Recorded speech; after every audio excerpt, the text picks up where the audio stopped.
purpose of these things is sort of to check the state of the condensing collective understanding about what is going on in the world, or what might be going on in the world.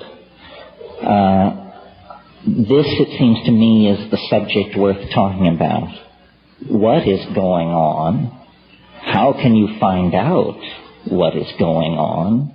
How do you know when you've found out what's going on? Can one know what is going on? And my involvement with this is no different from your own. A sincere desire to untangle these questions before the yawning grave closes over the enterprise and the entire thing becomes moot. One has, a window of opportunity somewhere between 0 and 100 to solve or understand or penetrate or appreciate or come to terms with the conundrum of being, this amazing circumstance in which we find ourselves, both individually and collectively. Collectively, we find ourselves, somewhere between the slime and the archangels, making our way perilously over the millennia up the evolutionary ladder toward the platonic light, or something like that. At least this is the myth of intellectuals of the high-tech industrial democracies evolved over the past 150 years, the triumphant ascent of organic life toward ever greater complexity. Individually, we each find ourselves born into a culture we had no share in designing, but that we will be expected to inhabit, inculcate, and in fact pass on to our own progeny. And so this is our circumstance, I think, individually and collectively. Thrown into being, Heidegger said. We didn't ask for it. Here it is. What are we to make of it? We are to make much of it and money of it. These two principles seem to emerge. That there is much to be said, many ways to slice the pie, and the market economy is a very fertile domain in which to thrash this all out. You can sell your answers, you can trade your answers, you can upgrade your answers, you can subscribe, serialize, retrofit, export, import, and reinvent answers.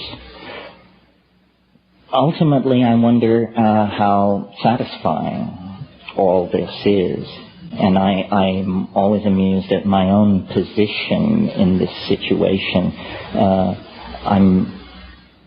It's a great paean to the tolerance that they keep inviting me back. I'm sort of like the crazy uncle, or, you hope for good behavior, but you understand that it's a gamble.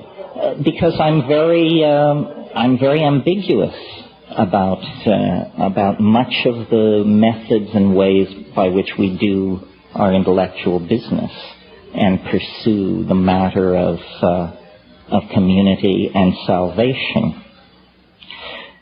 The intellectual tension that seems to work its way through this society almost like fat through meat is the tension between scientific reductionism and the deeply felt intuition of most people that there is a spiritual dimension, or a hidden dimension, or a transcendental dimension. And of course, downloaded into language, it becomes easily ridiculed and downloaded into tasteless language, it should be ridiculed. But so when we try to formulate our spiritual intuitions, they are inevitably, I think, tainted by what we bring to it. All closed systems of thought are like this. And to my mind, at what seems to me very elderly age of 50, and I know to some people in the room it does seem very elderly, and to others I seem a pup. But anyway, from this vantage point, it seems to me that all of these ideologies are cartoon-like. They flatten, they simplify, they betray, they amuse, which is also cartoon-like. And in amusing, I think that this is where their health-fulfilling and salutary worth lies. They are intended to provoke a small smile. That smile will lift you a little further up the ladder, the rungs of the ladder of being. So I thought today what I would talk about is some of the conclusions that I've come to out of a life of psychedelic voyaging, living inside this insanely contradictory society, and going through the standard moves: marriage, divorce, children, career, controversy, allies, enemies, attorneys, counselors, consultants, accountants, so forth and so on, the same world you live in. What have well, the first thing I concluded was to try and flee it, which I did a pretty good job of by going to Hawaii, which, believe me, is a private Idaho.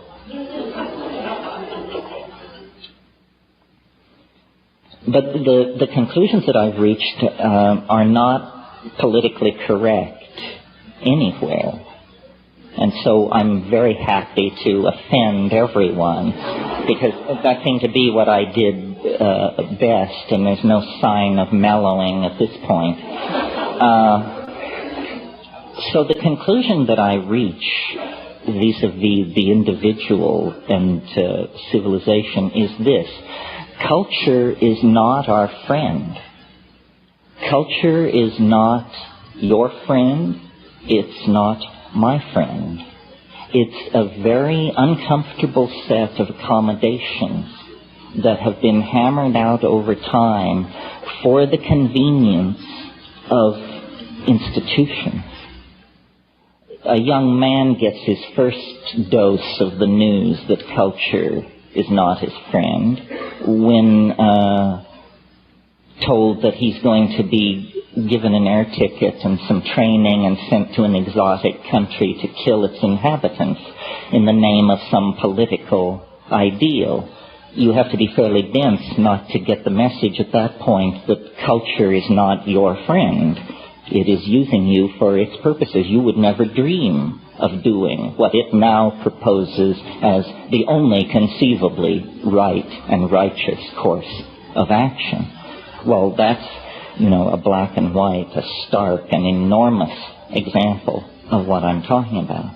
But I think every day, in thousands of ways, we betray our impulses toward wholeness, toward community, toward freedom, toward the spirit by genuflecting to cultural values that are squirrely or toxic or simply wrong-headed or obsolete. Culture is not your friend. It's an illusion. What kind of an illusion is it? And this sort of leads on to the other thing I've come to. It's a childish illusion, is the kind of illusion it is. Recently I had a physical examination with my doctor, and after it was all over, he leaned back in his chair and he said, well, most people your age in the 19th century were dead. Yes, quite true. People live a great deal longer in the 20th century. And consequently, I think part of what drives alienation is culture is like being taken in a crap game. If you play long enough, you will figure out that you're being screwed.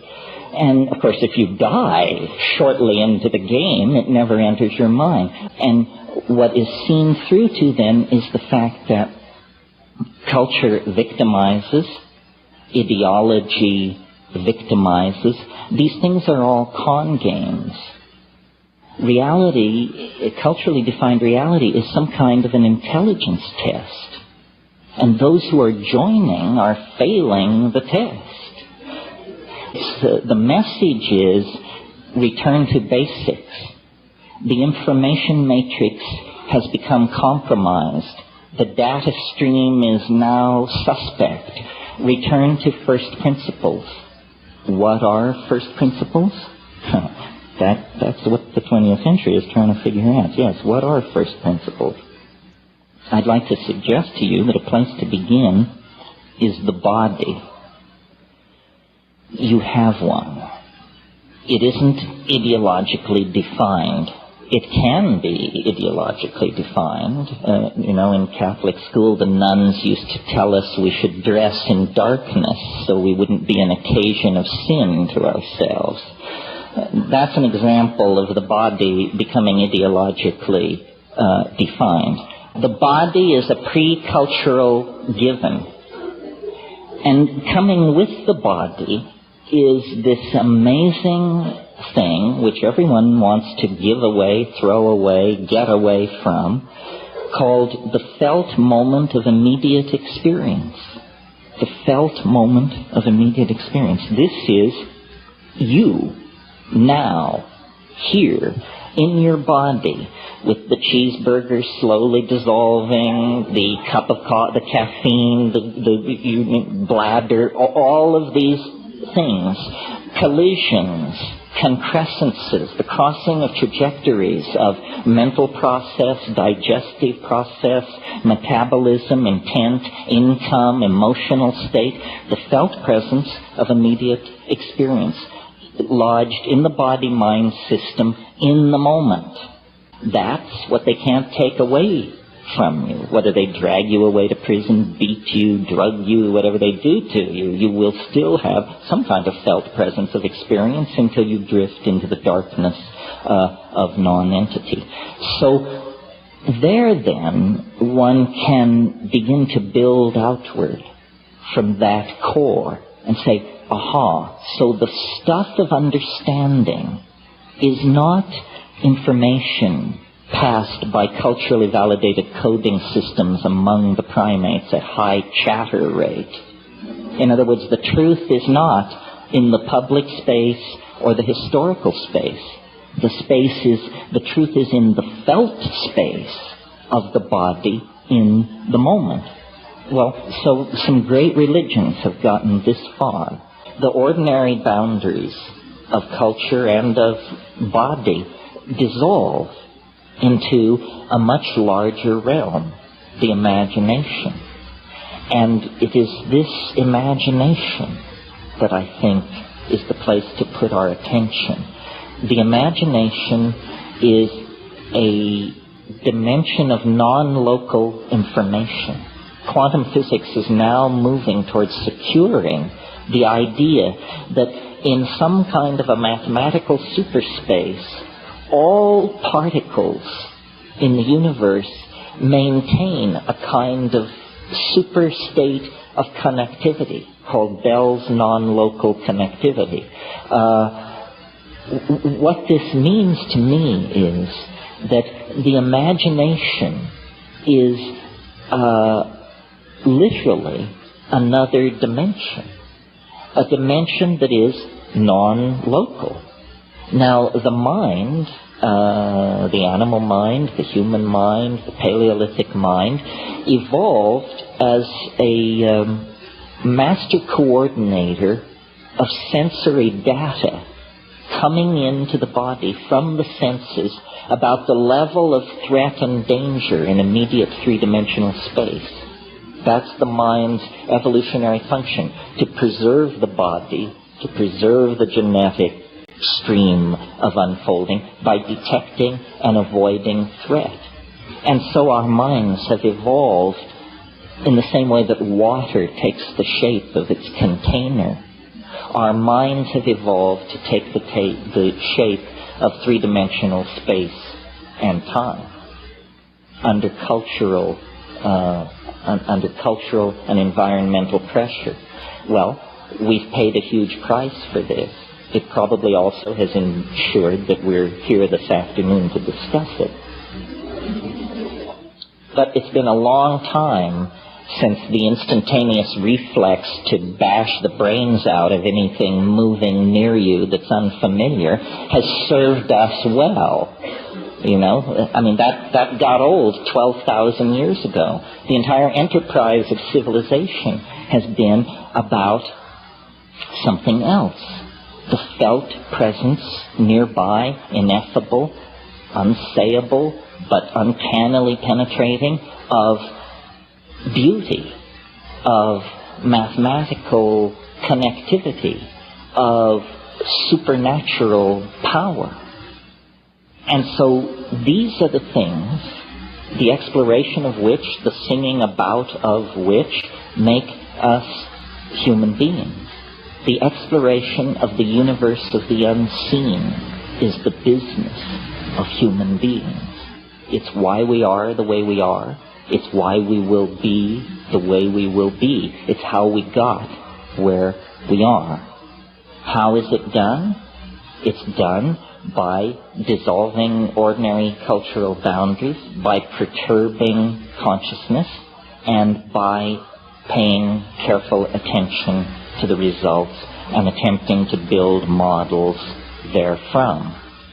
Now, in the last few thousand years in the West, this enterprise has been tamed by priestcraft, which combines the enterprise with judicious politicking and a certain amount of ass-licking.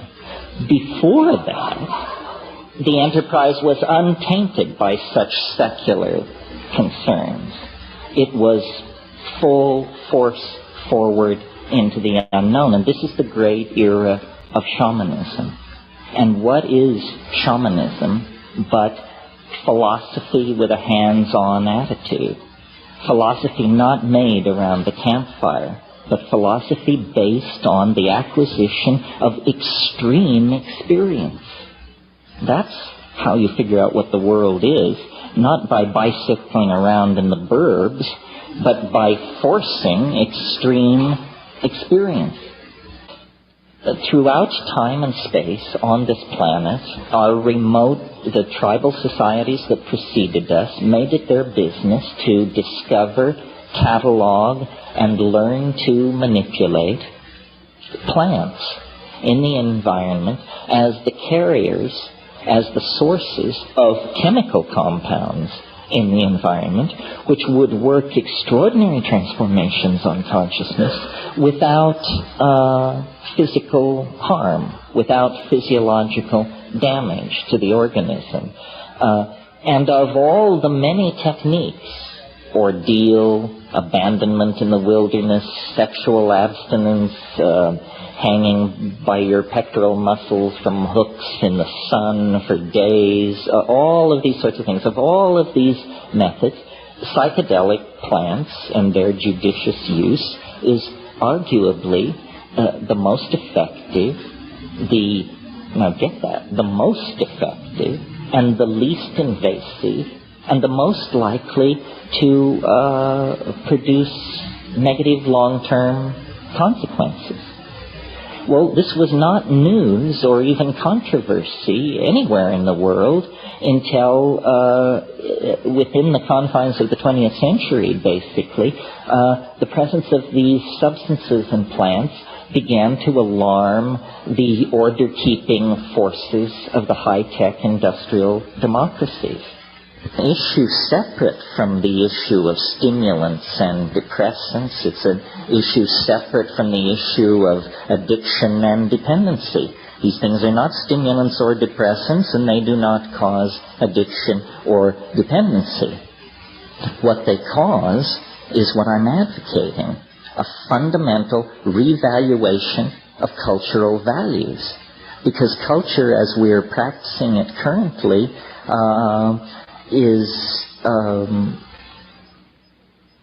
causing a lot of pain to a lot of people and animals and ecosystems, none of whom were ever allowed to vote on whether they wanted this process to go in this direction. We do not feel what we are doing.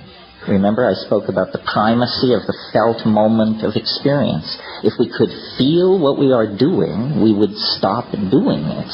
But between us and the consequences of our action, there are endless veils of political rhetoric, stultification, denial, sedation, intoxication, ideological delusion.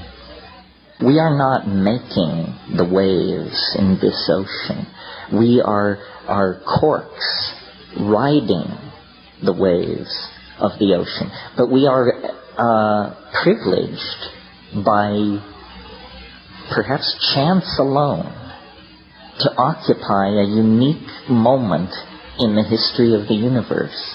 A moment when the universe goes through some kind of self-transforming, evolutionary, inflationary expansion. That's what's happening. I mean, it's been happening for a long time. It depends on where you pull back to get your perspective. One could say, looking at the universe in general, that this planet has been favored from the very beginning. That by 1 billion years ago, the discerning could tell that this was a planet going places. But certainly, by 500 million years ago, it was clear that this was a planet going places. My point is, we are caught up in a process of unfolding complexification that has now lodged in our species. We are its source at this point. At one point, its source was the geology of the planet. At a later point, closer to us in time, its source was all biological diversity. But as the novelty has increased, the domain of its expression has narrowed, and it is now confined largely to the human species. Oh yes, the rest of nature continues the slow unfolding of continental drift and gene mutation and transfer and so forth. But these things have now receded into the background as the human adventure takes center stage. So it's almost as though, in fact, this is what I believe, that we are not pushed from behind by the causal unfolding of historical necessity, but that we are in the grip of an attractor of some sort, which lies ahead of us in time. And so we are not, as it were, following what the statisticians call a random walk across the temporal landscape. In fact, the temporal landscape is a canyon with incredibly steep walls, and we are only free to move within very narrow confines as the grip, almost the morphogenetic intensity of the attractor at the end of time increases its penetration and its hold over our imaginations, our city plans, our technologies, our religious ontologies, our medical strategies, so forth and so on. Something is revealing itself to us, through us. And as we get closer, the chatter of noise and static being given off of this thing increases exponentially because, McLuhan said once, he said, we move into the future like a person driving who uses only the rear view mirror. That's how we understand the future, by driving in the rear view mirror. All of our models of what lies ahead are based on inverted models of the past. And the one thing you can be certain of is that won't do it. Because we can see a person standing in 1900 using that method would have been wrong about the late 1990s. A person standing in 1600 using that method would have been wrong about the late 1900s, and so forth and so on. You cannot extrapolate from the future from the past into the future, because the real nature of the future is its ding en sich, the thing in itself, and that's what it's trying to reveal.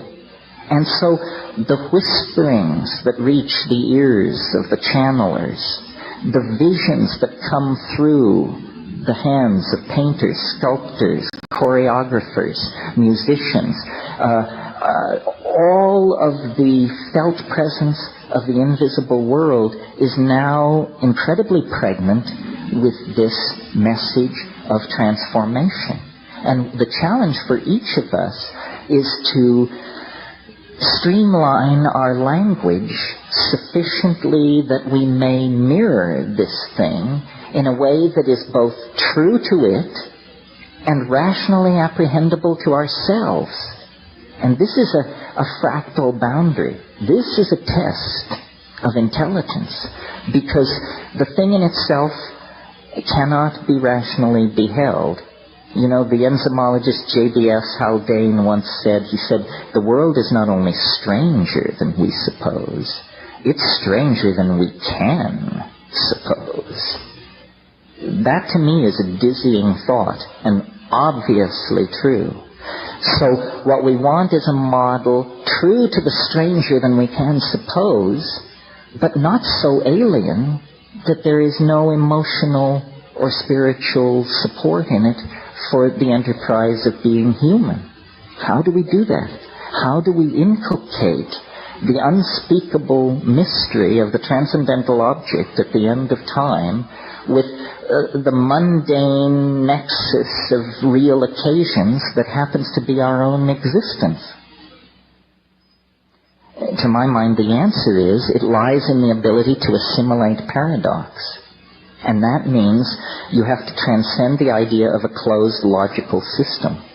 You have to live with the idea that there is no intellectual closure. This is, in fact, the door marked freedom. But you've been taught that it's the door marked madness. To live in the light of paradox.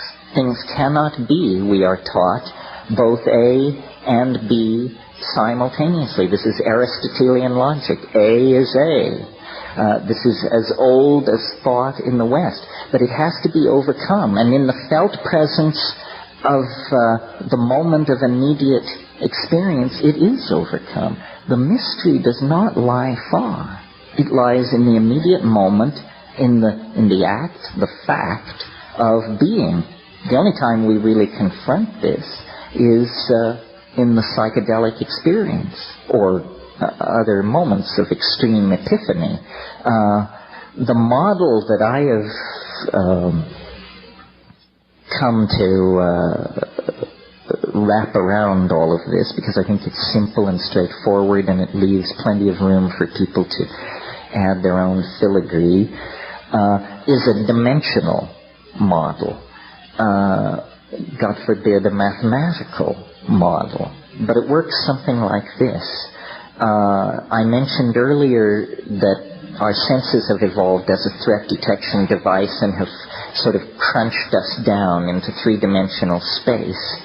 The shaman, wherever and whenever he or she does their shamanizing, the shaman is a person who is able to transcend the dimensional confines of cultural existence. They know more than the people they serve. The people they serve are like children within the game of culture. Only the shaman knows that culture is a game. Everyone else takes it seriously. That's how he can do his magic. I was recently in Australia, and of course Aboriginal culture and shamanism is a topic of great interest down there.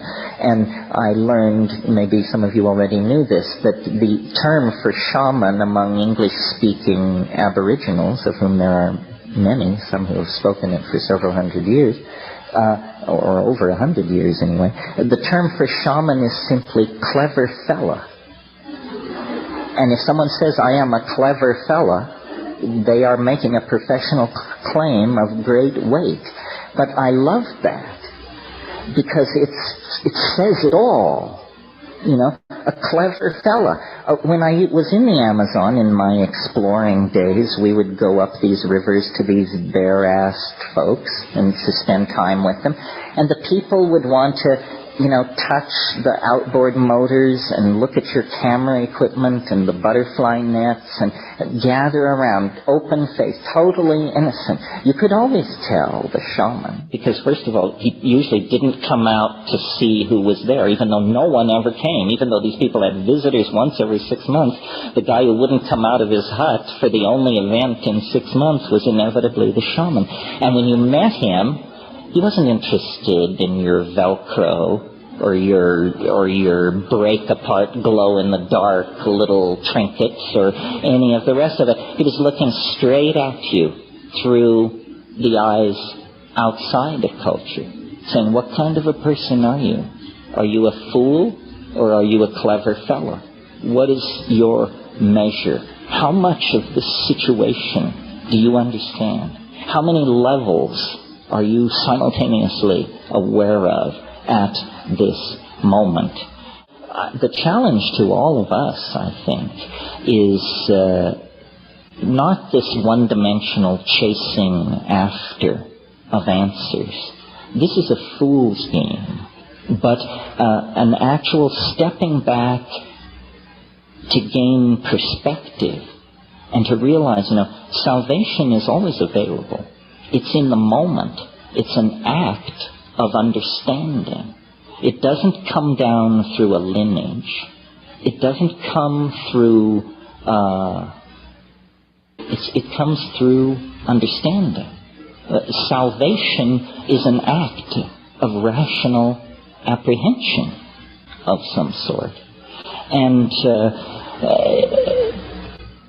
I really believe that we are now in a relationship to the transcendental object at the end of time, such that the revelations are daily.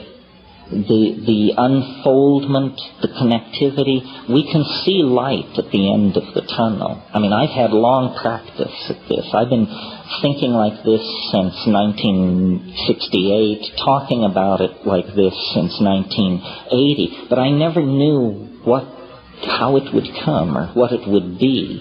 In the last few years, with the rise of a technological, a cultural artifact like the Internet, I now see how it will make its way into the world. We have come to the end of our sojourn in matter. We have come to the end of our separateness. This is all very scary. None of us know what it means, but the forces that have been called into being are now beyond the control of any institution or any strategic planning committee or any banking committee. These things have a life of their own. There is a morphological unfoldment occurring on this planet. It is bringing forth some entirely new order of being. We are a privileged part of this. Individually, our hope is to understand and participate in the epiphany. But as it picks up speed, it's going to become more and more frightening as most metaphors fail. And this is why the rise of cults, and why the grasping at ontological straws, and why the whisperings from various corners of the universe have grown to a roar, because we are uncertain. We are not sure. But I think you become sure by connecting to the source. And then what you become for other people is a source of reassurance. There isn't the perfect metaphor for understanding this situation is a birth. If you had never seen a birth and you were rushing about your daily business and suddenly came around a corner and this was happening, as for example could happen to you in India or in Africa somewhere, and here you confronted human birth, if you had not been prepared for that moment, you would have a real emotional thing on your hands. It looks like a medical emergency. Blood is being shed, organs are being stretched, there's pleading and groaning and moaning. You have to have your chops very together to look at this situation and say, how wonderful, new life, coming into the world as it has always come into the world. Now, a birth can be simple and easy, or it can be prolonged and tormented. It can be an occasion for joy, or it can end in catastrophe. The key is preparation, understanding, awareness, and a desire to meet the experience in all of its fullness. The birth is coming. The birth is coming. And what it does to the social systems we've put in place, the groaning ecologies that are taking the weight of our billions, what it does to the atmosphere, what it does to the economies upon which you and I depend, this all depends on how educated and enlightened each one of us can make ourselves as the thing moves toward completion. And it's no time for foolishness. And it's no time for rumor mongering, and it's no time for throwing away your epistemological razors and indulging in the spreading of unlikelihoods. It's time to actually pull together. We left the family farm, the balance, the domesticity, and we made a shaman's journey deep into the heart of matter and of energy, of space and time. We return with gifts, with understandings no shaman before ever had. Quantum physics, fractal mathematics, astrophysics, cosmology, the knowledge of DNA. This is real knowledge, and we shed real blood to obtain it. Now it can be given meaning by being brought under the umbrella of authentic, archaic, human values informed by relationships with psychedelic plants. This is the comfortable future, the hopeful future that lies ahead. To the degree that people turn their back on this, they're going to have a rough time explaining to themselves and their children just what exactly is happening at the end of the 20th century.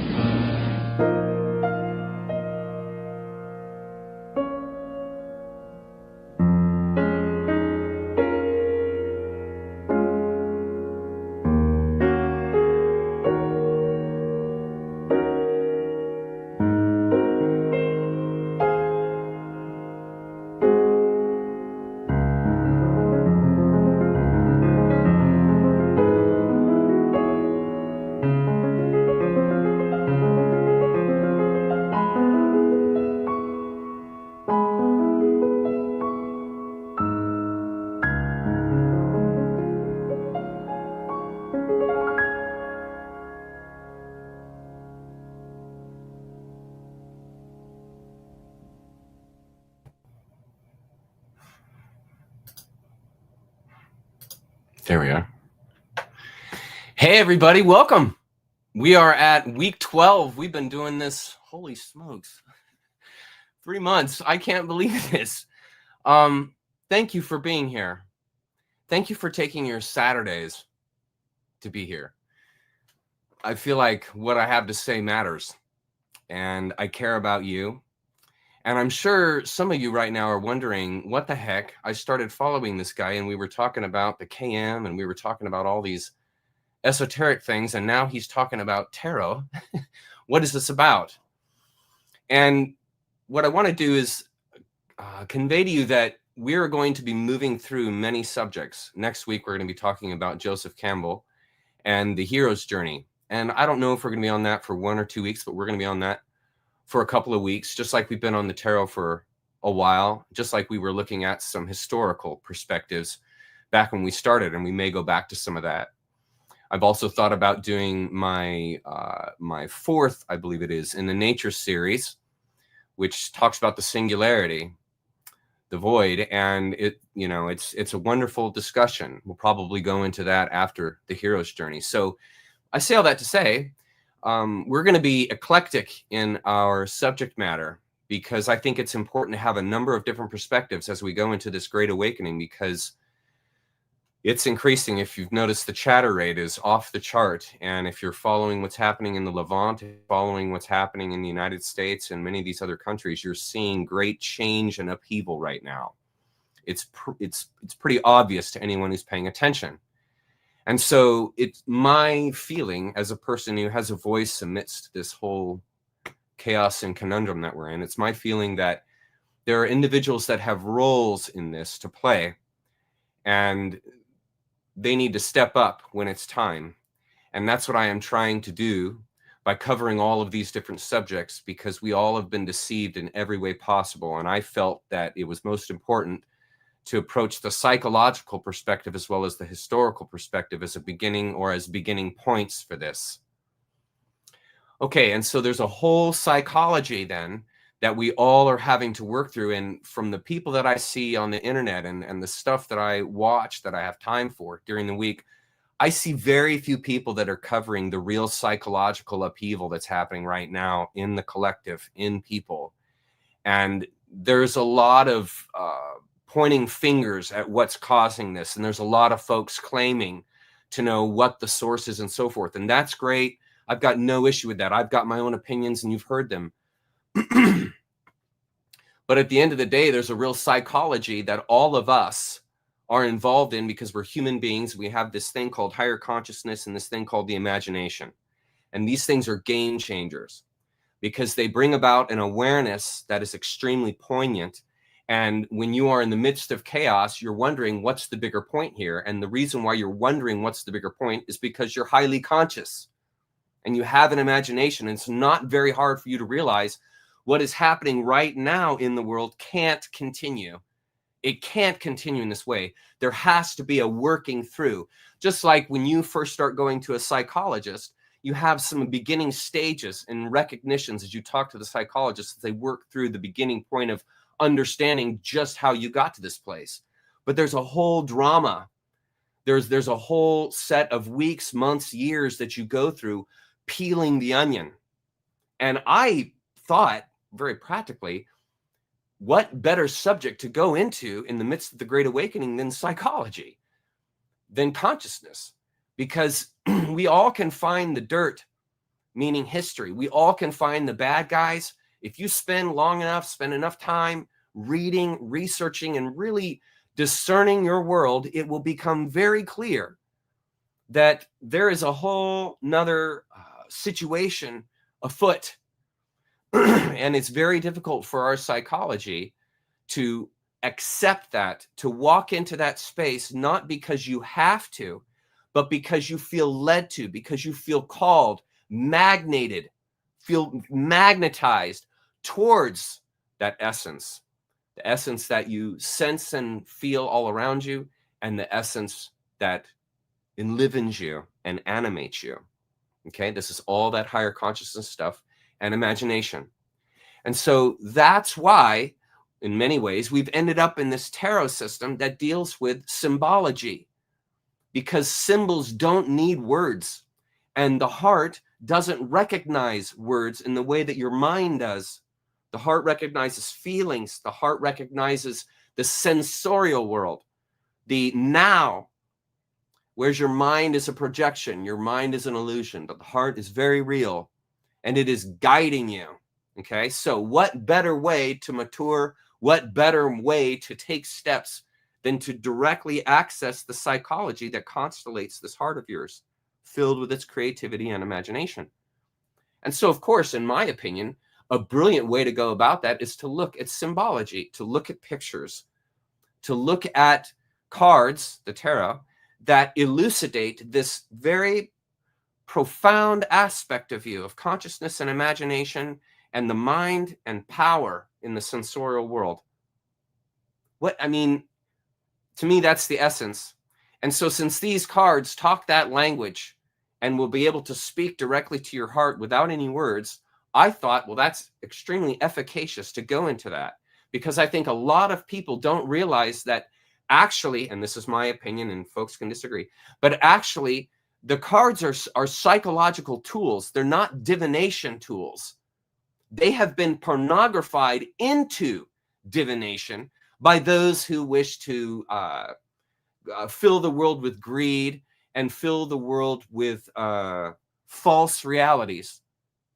But if you approach these cards from a psychological standpoint, they have incredible value, incredible relevance, no matter the time. As you guys know, it's my consideration that they date back before the Egyptian pyramids. And so these are essences that have been drawn out from our history that can really teach. They really preach. And so that's why we're doing this. Okay. So last week, oh, you know what? Let me go to the comments and check in with you guys and just make sure that I'm being heard and I'm not doing something stupid like I did on week 1. Okay. Does anybody have any comments or anything as we get started here? I just want to make sure you can hear me and that we're rolling and that I'm not making a massive mistake here. Hi, Melissa. Hi, Brian. Hi, Zosha. Hello, Lancelot. Welcome back. I remember you from last week, as well as Melissa. Did you know that McKenna was a paid agent? Okay, let's talk about this. I've heard this before. I've heard this about Alan Watts, and I've heard this about McKenna. McKenna, well, let's see. When he went to the Amazon, it really appears, if you look at his life history, I've read a number of his books, and it really looks like he was running from something. There's a theory that he was a plant by the CIA, and that because he was such a good expositor, that he would be really good at being used as an agent. And it was the same or a similar thing as being said about Alan Watts. When I first brought up Alan Watts, I was approached by someone who's pretty determined to prove to me and to share with me that Alan Watts was an agent and that he wasn't for anyone's good, but he actually was a plant. And all my response to this is this: I'm not going to sit here and argue against or for any of these arguments. What I want to emphasize in responding to that question is this: look at their psychology. Look at what they were talking about. What did McKenna just spend this entire 40 minutes I just shared with you guys that talk? What was he talking about? He was talking about thinking for yourself. He was talking about the power of the imagination, human creativity. He was talking about ways and means that you free yourself from culture, which is not your friend. Now, wouldn't you agree that those are good ideas? Because you didn't come here to obey. You didn't come here to be a bot for a culture, right? You came here to think for yourself, choose for yourself, make your own decisions and make your own way, right? Okay, how is that a bad thing? Maybe some of the subject matters these guys covered you don't like or you think is detrimental, but the vast majority, I've read their books. I've listened to hundreds of their lectures. And what are you hearing when you listen to them? You're hearing about awakening. You're hearing about enlightenment. You're hearing about perspectives of the human consciousness and the human being that these gentlemen drew out from great masters from before us. So even if they are a plant, what is wrong with thinking for yourself? What is wrong with detaching from society? What is wrong from using your own discernment to understand truth, rather than just walking to some authority and say, hey, why don't you just hand me all the truth? I'm ready. Some common sense, I think, is important there. And again, this is very similar to the tarot cards, where you got some people who say the tarot cards are for demons. The tarot cards will awaken the demon world. Okay. You got people that also say Terence McKenna was a plant for MK Ultra. Alan Watts was a plant for the MK Ultra. Don't listen to these guys. Don't go to the tarot. Okay. So what do you abandon when you do that then? You abandon all the knowledge these things bring to you. And if you don't got the discernment to decipher between the crap and shinola, or I like to say the shit and shinola, if you can't discern that, well, then you have some growing up to do. That's your responsibility. If here's a good example. If you think right now that the words coming out of Dr. Fauci are accurate and in your best interest, just how aware are you? What are you listening to? Who are your authorities? And is that a good idea to have these authorities so heavy set in your mind that they make you do something that could very well be very detrimental and harmful to your body? Life is not a course, it's an adventure. There's not a set path, and there's risks. It's not easy. There are risks. There's no guarantee you're going to be okay. None. Just like there was no guarantee for Oliver, who's crossing the Pacific right now, and he's about to make it to Hawaii. There's no guarantee he would make it. And from what he said in his talks from the ship, he's planning on continuing and going around the world. There's no guarantee he'll ever find the other side. I hope he does. Absolutely, I hope he does. And I hope he writes a book at the end of it, because I want to learn from him what he experienced. The point being, the life worth living is risky. That's what my lecture on Full Throttle Faith at my YouTube page talks about. That's the life worth living. The road less traveled, the road never traveled. That's the one worth living, because otherwise you're just following someone else's path, which leads to their glory, not yours. You know? So that's a great question. That's a great question. And I think it very well could be that those kind of ideas were put into the public to keep people away from guys like McKenna and Watts.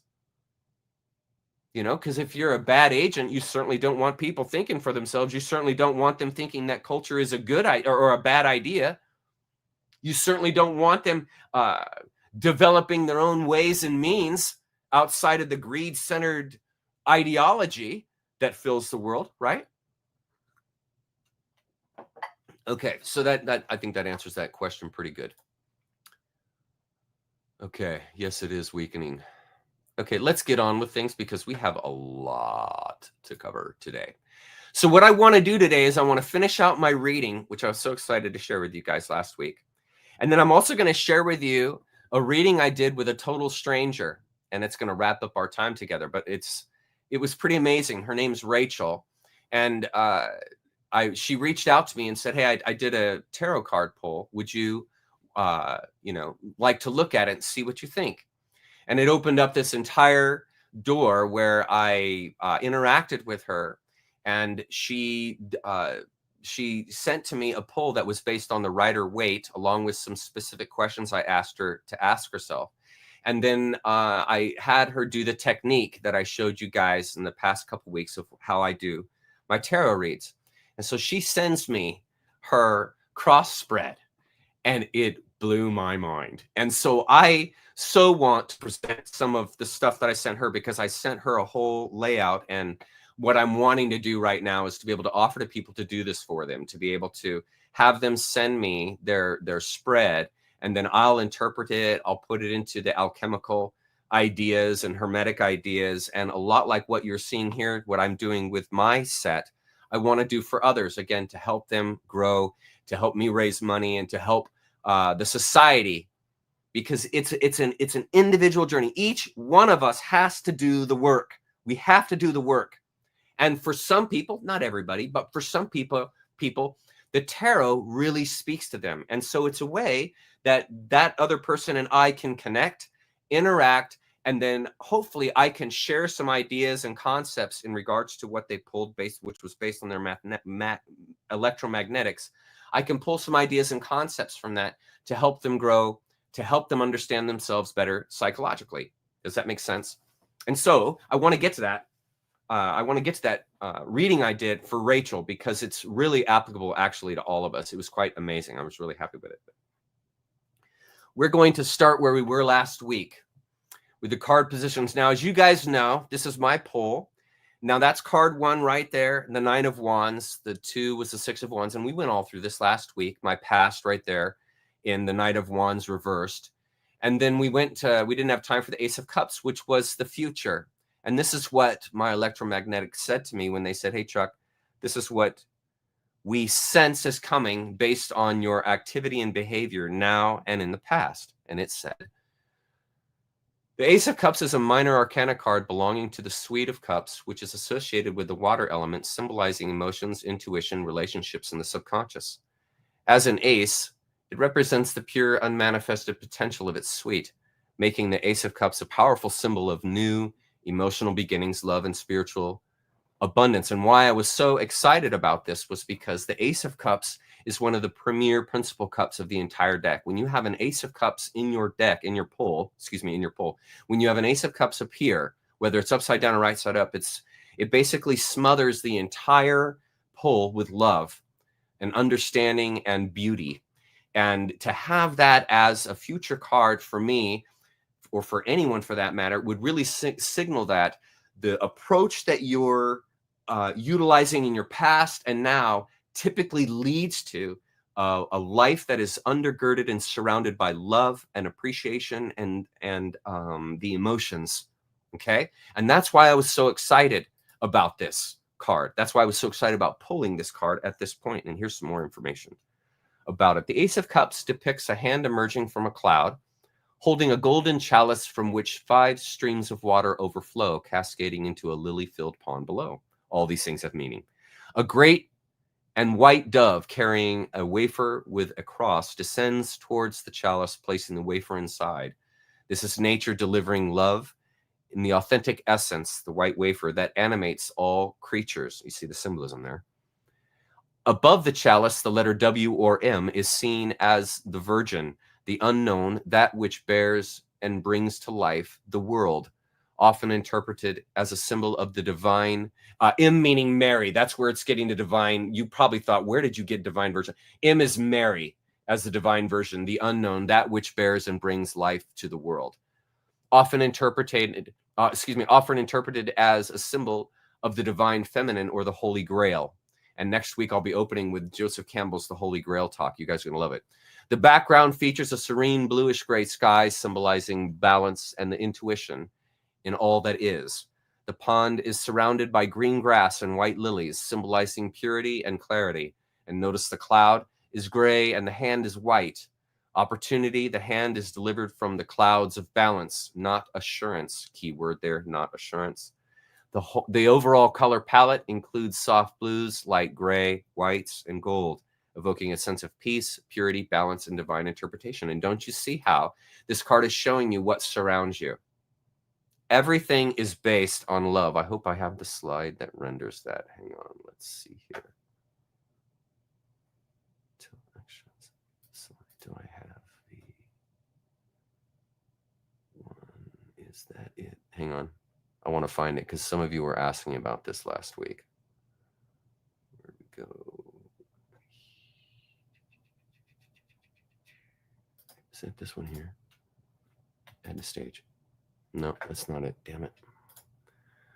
There we go. Well, shoot. Okay. Well, let's do this then, because I don't want to just sit there and look for that. Let's look at this here. What some of you didn't understand what was happening here. This on the right is how I set my deck. I'm sorry, this is kind of sporadic, but I remembered this, and it's important to do this as we're beginning. But this is how I stack my cross spread, and it's different than the average or the norm. And the reason why I do this is to show a real logic in the movement of the cards. The lower cards deal with aspects that are asserting your growth. So your past experiences, your subconscious and the grounding upon which you live your life. That would be the bottom left. The advice and external pressures that come upon you in your life. These assert growth to you. They're direct influences from your experience and from your sensorium. And so these assert growth. So these cards down below are what are casting your future. They're what are undergirding you. So when you ask the tarot, when you ask the electromagnetics about these things, it gives you cards to represent those asserting aspects. You see? And so when I asked the tarot, hey, what is an asserting aspect of my past? It said, hey, Chuck, I see the Knight of Wands reversed. And last week, I went through this whole ordeal of what that means and how it directly aligned with my own past. And the same thing happened with Rachel when I talked to her. The cards, for some reason or another, which can't be explained, when you put your energy into them, it comes back. The energy communicates back to you in a logical way that your mind can assess and that your heart recognizes. And it's uncanny. It's uncanny. And when I've done it the way that I do it, and when other people have done it the way I suggest, it seems to always be able to speak accurately to that individual's position. And once you understand more thoroughly, imagine understanding your past, external pressures, advice, and below more thoroughly, how much more discerning you would be as you walk into your future, as you walk into the now. Think about that. And if you have a symbology that resonates with your heart and can communicate directly with your mind without words, that's an asset, friend. That's going to help you. It's going to help you not make the same mistakes again. It's going to help you understand why you made those mistakes. It's going to help you understand your electromagnetic basic. And as we all are learning in the Great Awakening, we're as much electromagnetic as we are flesh. Everything is an illusion. So everything is in layers. And so you have this illusory aspect, which is both your material body as well as your etheric body, that touches into this stuff that the tarot delves in. You see, and that's why I lay my cards out like this, so that it makes logical sense. And then obviously the inspired growth is these cards above. The asserting growth is what brings about, is what casts, is what sets the vector for your hopes and fears. The above aspect, which is your consciousness, the Ace of Cups there for me, which is the future, the outcome. These are all inspired by the base, the asserted assets that you experience and live, you see. And it has this, the way it works, the way these cards work, they just have this uncanny ability to start making you think outside the box, because maybe sometimes you're going to get a card and be like, okay, and you're going to see it in Rachel's pull, you'll think the same thing. Okay, that doesn't make any sense. And when a card doesn't make any sense, like it's a reverse card and it's the devil or something, or it's, you know, it's the tower or something, and it's in a real key critical point in your spread, and you're like, okay, now why on earth did that card show up? See, this is your imagination, your creativity, your discernment beginning to kick in to tease apart and take out these hidden aspects of your life that the cards help elucidate. And that's why they're so valuable. That's why when you think it's demonology, when you think you're just raising the dead, you're doing all these terrible, that's why, see, you don't avail yourself of this symbolic knowledge when you run from it, when it's labeled as that and you don't engage it. And the whole idea in our culture are authorities that don't want you exploring and figuring things out for yourself. They want you following the rules, getting in line. You see? And so you have to make conscious, concerted efforts to understand the world and to not just have it spoon-fed to you from someone who's got a degree on the wall and has a couple million people following them. You know? You want to be discerning, because the world is filled with people like that. And most often people like that don't tell you or don't say things to you that you need to hear. They say things to you that you want to hear, because they want to keep you subscribed and they want to keep you downloading. And so they tell you things. I mean, look at a lot of the quote unquote patriot news that you see. It bombards people constantly with all of these morbid statements and claims about the world. And this captures people. Notice how much war they show and conflict, people fighting, how often you see that kind of thing. And see, they're trying to program you to be afraid, to be afraid of going outside, thinking for yourself, you know, on and on. And I've made the argument and the point stands. And so that's why it's important to go off the map with things like tarot, because it's going to help you see a side of the world that you've never seen. Strengths and weaknesses. The emotional openness, deep intuition, the ability to love and connect, and spiritual inspiration. That's the strengths. And the weaknesses, potential for emotional overwhelmment, which is understandable, being overly idealistic, or neglecting practical boundaries if the querent becomes too absorbed in their feelings and emotions. And that's why you want to remain balanced when you engage the tarot. And you don't want to see, let's say like your future card was the tower. And so the tarot says, hey, listen, you have catastrophe coming. You don't want to respond to that with panic, with freaking out.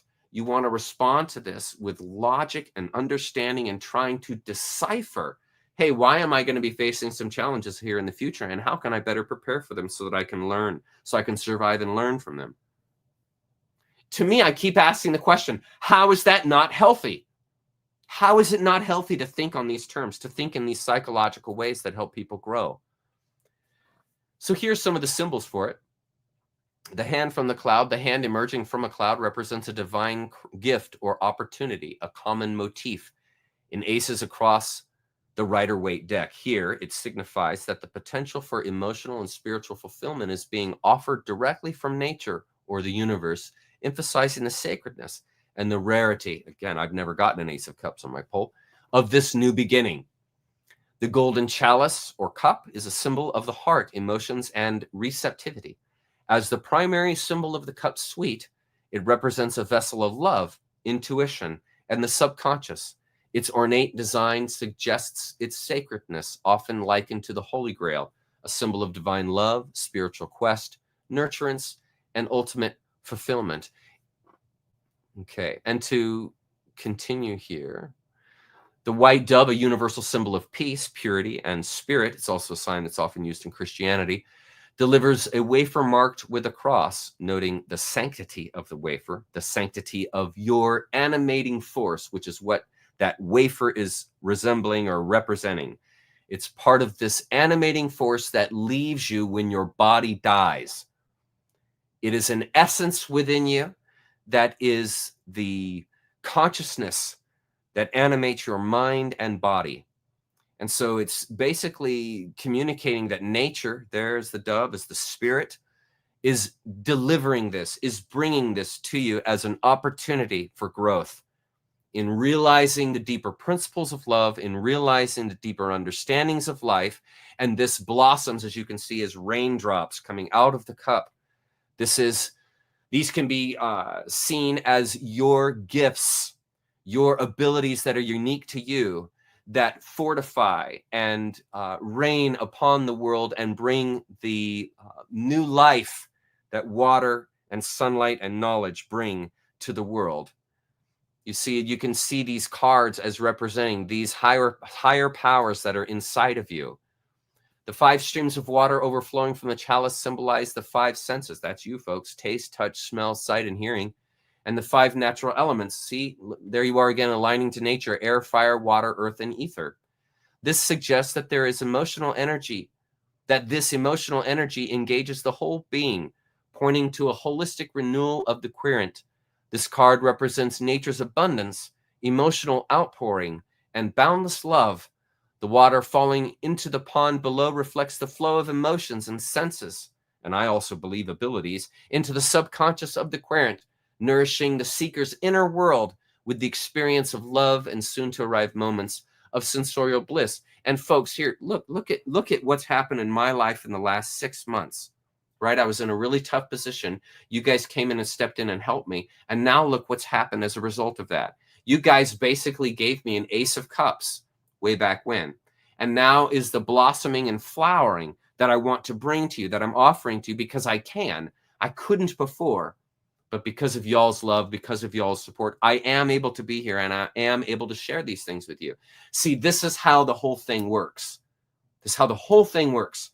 We support each other. We grow with each other, because I'm going to see things that you don't see, and you're going to see things that I don't see, and vice versa. Obviously.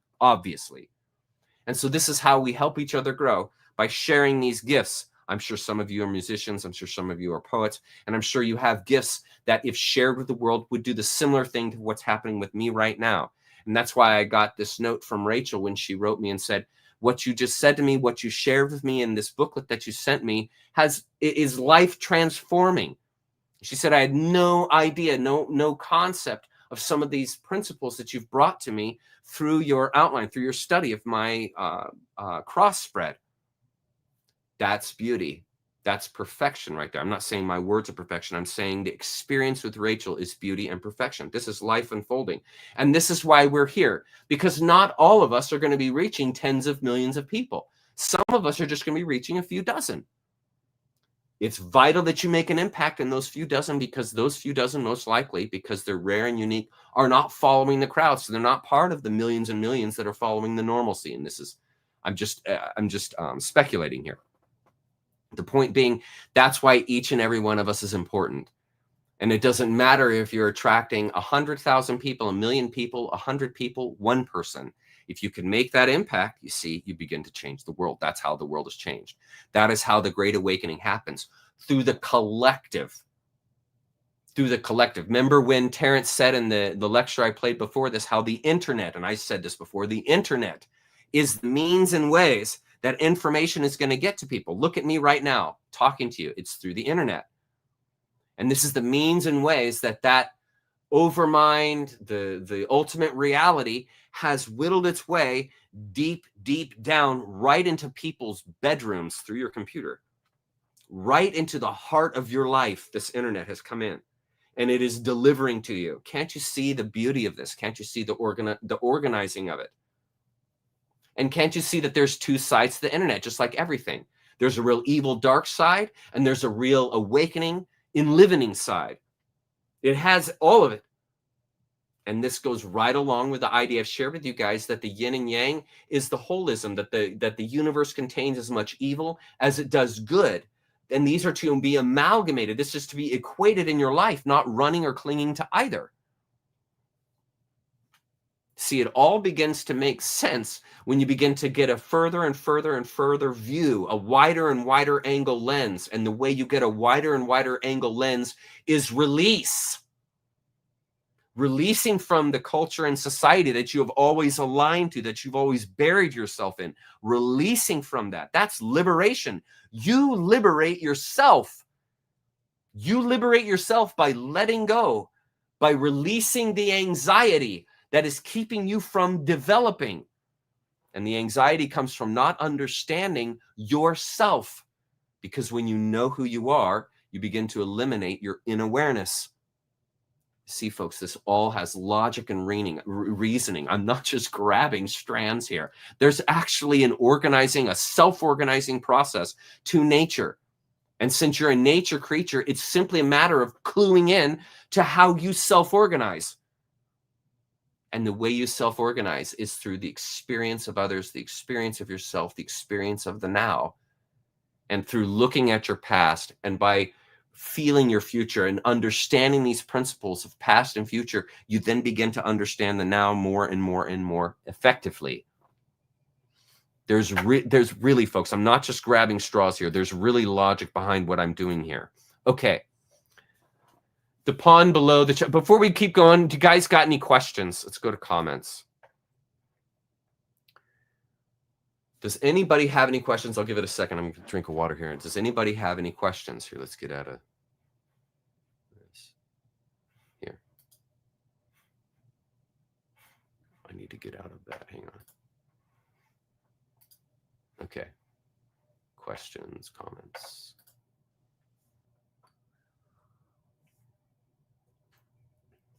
Thank you, Vice, or 2E, Vic 2E. Thank you.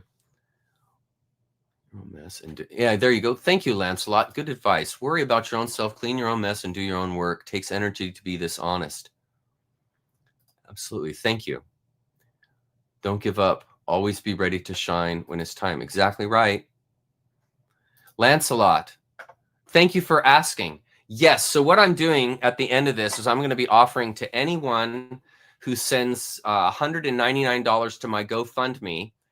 When you send that, I'll be contacted, and GoFundMe tells me whenever I get a donation like that, and I will contact you, give you my email.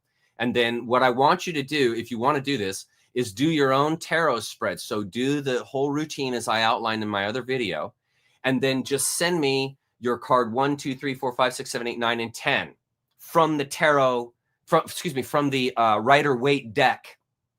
And then when you email that to me after we contact, I'll then take your spread, and then I will then put together a whole booklet. Here, I'll even show you what it looks like. I'm going to go over this later.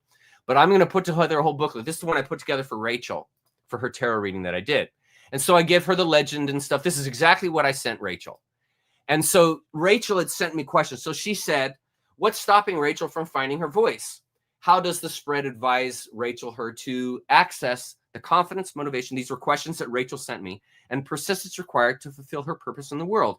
How can she remove the blocks that are preventing her from shining her light? Okay, so when I said to Rachel, when she contacted me, I said, hey, let me know when you send me your spread, let me know the questions, the intentions that you went into the session with, so that I can use those questions to extrapolate from your spread what the universe, what the electromagnetics are saying to you. Okay. And so then after she did that, I then got her spread. Now look at her spread. Look at this. Some of you are tarot readers. You're going to be able to, you're going to see this before I do. But when I looked at her set, let's get it to the biggest possible here. There. What's the first thing? Sorry, Lance, I'm going to take off your question so we see it more clearly. Okay. What was the first thing that I saw was the top left, comprehending all above. She's got an inverted justice. And when I saw that, I was like, okay, so something is wrong with how all of these things are coalescing together. And the first thing I thought was, okay, what's wrong here? Why is her comprehension a reverse justice? And I looked down. The first thing I then noticed was her pentacles, her being. Now that's a mind card. When you get that pull, it's basically communicating that you're in a mind trap. Here's a better picture of it. Here, I'll show you. Let's see, where is it? Here should be one of the first cards. Here, this one. And so the card deck, when it came to answering her questions, the first thing it said was, okay, Chuck, one of the reasons why Rachel is unable to use her voice and she's not utilizing her gifts and art to their full extent. Why? And it said, okay, what I see is that her mind is consumed. And that's what this card is saying. You have bound yourself. You have bound your ideas. You have blinded yourself. You have covered your ears with your own mental concerns and anxiety. And so when I looked at the deck, it said to me, her main issue is that, doggone it, where is it? Sorry, next slide. Her main issue is that she's got a mind concern. She's confused. And so then look what the deck said to her. The way out, the challenge then is the death card. Now, what do you think that means? The death card. Here, I can even go to this view so you guys can see me while I talk. Here. What do you guys think that death card means right there in the center of the challenge? Right? Kenosis. Death of the mind. In order for her to escape the binds that she's put into her mind, she's going to have to go through the death process, which is what? The killing off of the anxiety, of the mental binds that you have been putting on yourself to keep yourself from growing. Is exactly what the cards were saying. And so my next question was, okay, then what has caused her to bind her mind so that she can then be able to take on the challenge of death? And right there, she had the same card as me for the past, which is what I call leaving. And she said to me, after I said, okay, I sent her the whole book. I didn't know anything about her. I didn't even know what her age was. I didn't even know if she was in her 20s or if she was in her 70s. What? I had no idea. Okay, I had no idea. I just had 3 questions from her. Okay, and so I get this reading, and I say to her in my estimation or my reading of her cards, I say, you know, what I'm seeing here is that there's a lot of tumultuous behavior and activity and things that maybe you regret and things you said and did that are really binding you and holding you down. It's another way of saying you can't forgive yourself. You can't let go. And so this is causing the binding. And then check out what her undercurrent card was. Look at this. I absolutely freaked when I saw this. Is that it there? No, that's not the right one. Hang on. It is so hard to navigate this thing the way that it is because I ran out of spaces and I'm having to do this the hard way. Hang on, let me find her undergirding card.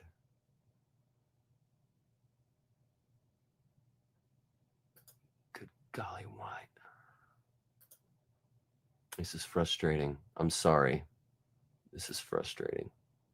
No. Yeah, no, that's the death card. I really want you guys to see this up close. It's okay, here, this is what I wanted you to see. This was in her subconscious. Now check this out. Now look at, if you see the bottom of the boat there, look how it's black. Okay, now this is the picture. Now the undercurrent, the subconscious card is what is in her subconscious mind. Now look at how poignant this is. The entire card, first of all, look at, most of it is blue, which is the subconscious. Look at the landscape in the distance there. Blue trees, blue mountain, blue water, blue sleeves. Okay, this is highly unconscious. It's her unconscious. And look at what's happening. He's wearing red shoes, and then it has the black underneath, which to me was saying, okay, she's walking a fine line here. What is below her is causing her fear, the abyss. And then the child and then the adult there in front of the querent, which is the person on the boat, that could be her own kids. That could be her childhood self, the person there, the figure. In other words, these are important individuals, and they are surrounded by what? By mind, which is causing constant anxiety. And if you notice, the swords are going all the way down into the black. There's no end. That's like my Eight of Swords card, where the swords go off the screen in the black. It doesn't end. Sword cards are really tough. They're mental cards, and they're tough. They're meaning it means you got some work to do. Notice also, look at what he's holding, his wand. You see that? It's black. You know what that means? This is a hindrance in the creative mind, the inspiring mind. Her questions were to me, what is holding me back? Why can't my voice come out? What is hindering me? Bam! It's saying right here, there's something going on as far as your undergirding subconscious, where you feel like you're walking a thin line, or some kind of pressure is over you or under you. You're afraid of failure. Look how the right side of the wand is in choppy water, whereas the left side of the querent's body is calm. But the querent has their intuition, creativity put into the tumultuous water. And what is that communicating? Unrest. So the imagination doesn't flow. Are you imaginative when you are cloudy, fog mind? No. Is your creativity flowing in that state of mind? And the card is saying to her, she has work to do. She's clutching and clinging to individuals, be it herself or others. She's clutching and clinging and guarding these things with her mind, and it's in an abyss, because that's why it's black underneath. She feels like she's in a precarious position. Her unconscious does. She may not even be aware of it in her conscious, but her unconscious feels that.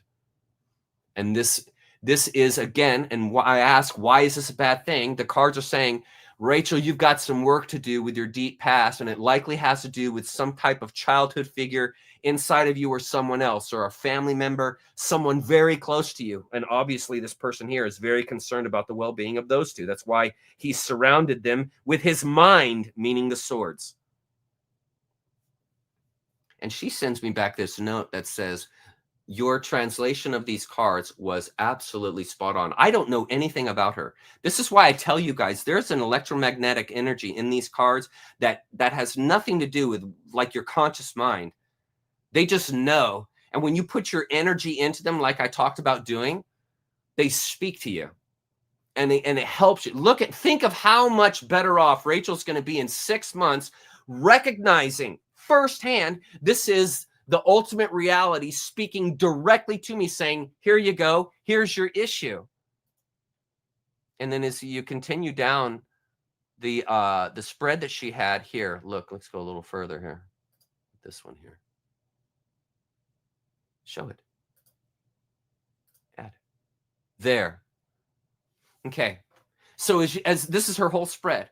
So then as I looked at this bottom left card, it becomes pretty clear what's going on here. That obviously has led to some of her unfortunate activities in her past.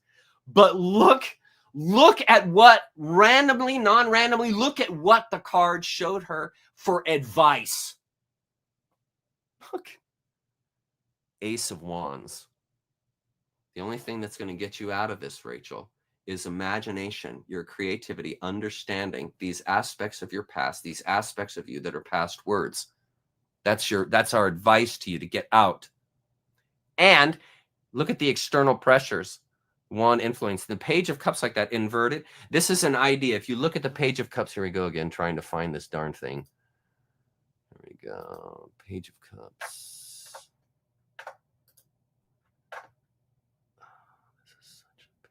Okay. Here, reversed Page of Cups. This is what I sent her. Right. That's the alchemical. This here. The Page of Pentacles, excuse me, not Page of Cups. This is a Page of Pentacles. Okay. The Page of Pentacles reversed indicates missed opportunities, lack of focus, or practical setbacks as an external influence. And she said this was true. As an external influence, this card suggests that the Aquarian's environment is marked by delays, distractions, or a lack of tangible support for their goals. They may be surrounded by people or circumstances that discourage their growth, such as financial instability or a lack of encouragement, cooperation with their ideas. Context. This external influence aggravates and exacerbates the Aquarian's mental entrapment, Eight of Swords, like we've been talking about, as practical setbacks or lack of support to make it harder for them to find their voice, like I've been talking about. It also complicates their transformation, death, remember I mentioned that, as external distractions may hinder their ability to focus on their inner growth. This is how she gets out of her predicament. And then look at what the alchemical meditation says. This is the process of calcination. External calcination, her gifts. That's why it's Pentacles. Calcination can also apply externally, where the environment or external forces challenge the Aquarian burning away opportunities or forcing them to confront limitations. Calcination is the burning away of the mind's ideas. If you want to liberate yourself, if you want to be free, you must burn away the ideas that have been put into your head, the assumptions that you have made about the world, and the world doesn't fit into those assumptions anymore. You must go through the process of burning, of calcination, the death of the mind, kenosis, release of the ego self that is clinging to these ideas, these misconceptions of yourself and the world that is causing you anxiety, that are causing you to not be able to utilize your voice, your art, your gifts into the world. And so the Page of Pentacles reverse indicates missed opportunities and a lack of focus and aligns with external calcination. The Aquarian's environment is burning away potential opportunities, creating practical setbacks. We read that. The external calcination process is a block that the Aquarian must address by refocusing their energy, the Ace of Wands, and creating their own opportunities rather than relying on a stagnant environment. Isn't that incredibly informative and helpful? See, there's the Ace of Wands. I sent all this to her. She has this whole booklet. So it's on fermentation. That's what the Ace of Wands is. And listen to what it says. Fermentation is a stage of spiritual rebirth where new life and energy are introduced after the death of the old self. It's a fiery, transformative process that ignites passion and inspiration, aligning the Aquarian with their higher purpose. The Ace of Wands, representing a new spark of passion and creativity, aligns with fermentation. As advice, the stage urges the Aquarian to ignite their inner fire, introducing a new energy that will fuel their confidence and motivation. This fiery rebirth helps them break free from mental entrapment, the Eight of Swords, and aligns with the transformative energy of death, dissolution. Isn't this brilliant? I mean, this is like one of the best psychologists you could ever see, and it's right there available. The Ace of Wands is as fermentation advises the Aquarian to access confidence, motivation, and persistence by embracing the spiritual rebirth, starting a new project or passion that reignites their inner fire, allowing them to fulfill their purpose with renewed energy. And you know what Rachel told me? She said she had already started that she had already clued in to that this was what was happening in her life, and she had already begun the process. And so in response to some of her questions, and not only every card was analyzed that she sent me, but I offered her answers to her questions. Now, what's stopping Rachel from finding her voice? These three cards. are the key element to understanding what's stopping her finding her voice. The Eight of Swords, present, and Justice reverse above indicate that the querent, Rachel, is stopped by self-imposed mental limitations and possibly a fear of unfair judgment.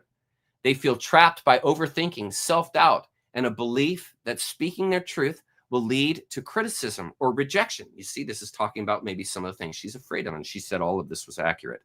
The Knight of Wands reversed, past, suggests that past impulsiveness or fractures in self-expression have reinforced this fear, while the Six of Swords below shows a subconscious hesitation to fully transition into a new, more confident self. Her key block, fear-based thinking, and a lack of trust in her own ability to be heard fairly are the primary barriers to finding her voice. Legit, man. Second question, how does the spread advise Rachel to access the confidence, motivation, and persistence required to fulfill her purpose in the world? And right there, it gives the answers through the cards. Ace of Wands, advice, is the central guidance here, urging the querent to ignite a spark of passion and creativity.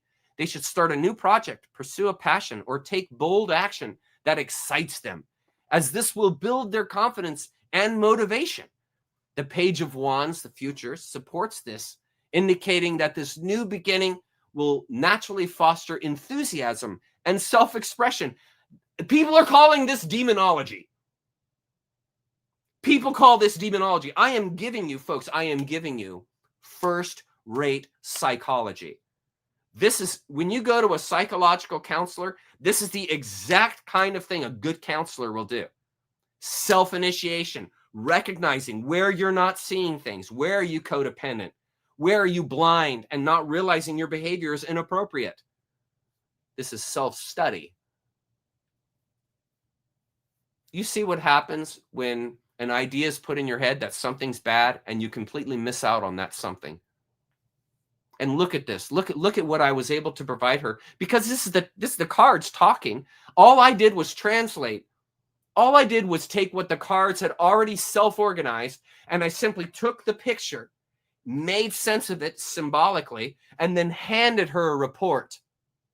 And then she now printed this. I made it printer friendly, and that's why all the slides are white, because I wanted these to be printer friendly. So if anybody wants me to do this for them, they can get the file from me, and then they can print it out, and you can meditate on it and study. So when you go out for a walk, or you go out in the park, or you go to the beach or something, and you don't want any electronics, you can have this printout, and you can study these cards, and you can study what the advice is and better yourself. Isn't that what a fulfilled life is about? Understanding yourself, bettering yourself, so that you can be better for others, so that you can share with others what you've learned and what you know, so that you can love yourself more and be a better person for yourself, which will give you energy, vitality, and compassion. I just don't understand why tarot cards are seen as a bad thing when seen in this way. The Two of Cups suggests that finding a supportive partnership will provide the emotional encouragement needed, as a supportive partnership will provide the emotional encouragement needed for persistence, while the Judgment card, hopes and fears, inspires them to connect with their higher purpose, giving them the drive to keep going despite fears. Isn't this freaking beautiful? The key advice is take bold, passionate action. Ace of Wands. Trust in your creative potential. Page of Wands. Seek supportive relationships. Two of Cups. And align with your higher calling judgment to build the confidence, motivation, and persistence needed. Heck yeah. And then finally, her last question, based on this spread, how can Rachel remove the blocks that are preventing her from shining her light? Release of fear-based thinking, Eight of Swords. Address fear of judgment, Judgment reversed. Look at this, dude. I laid it all out for her. Learn from past mistakes, Knight of Wands reversed. Overcome external distractions, Page of Pentacles reversed.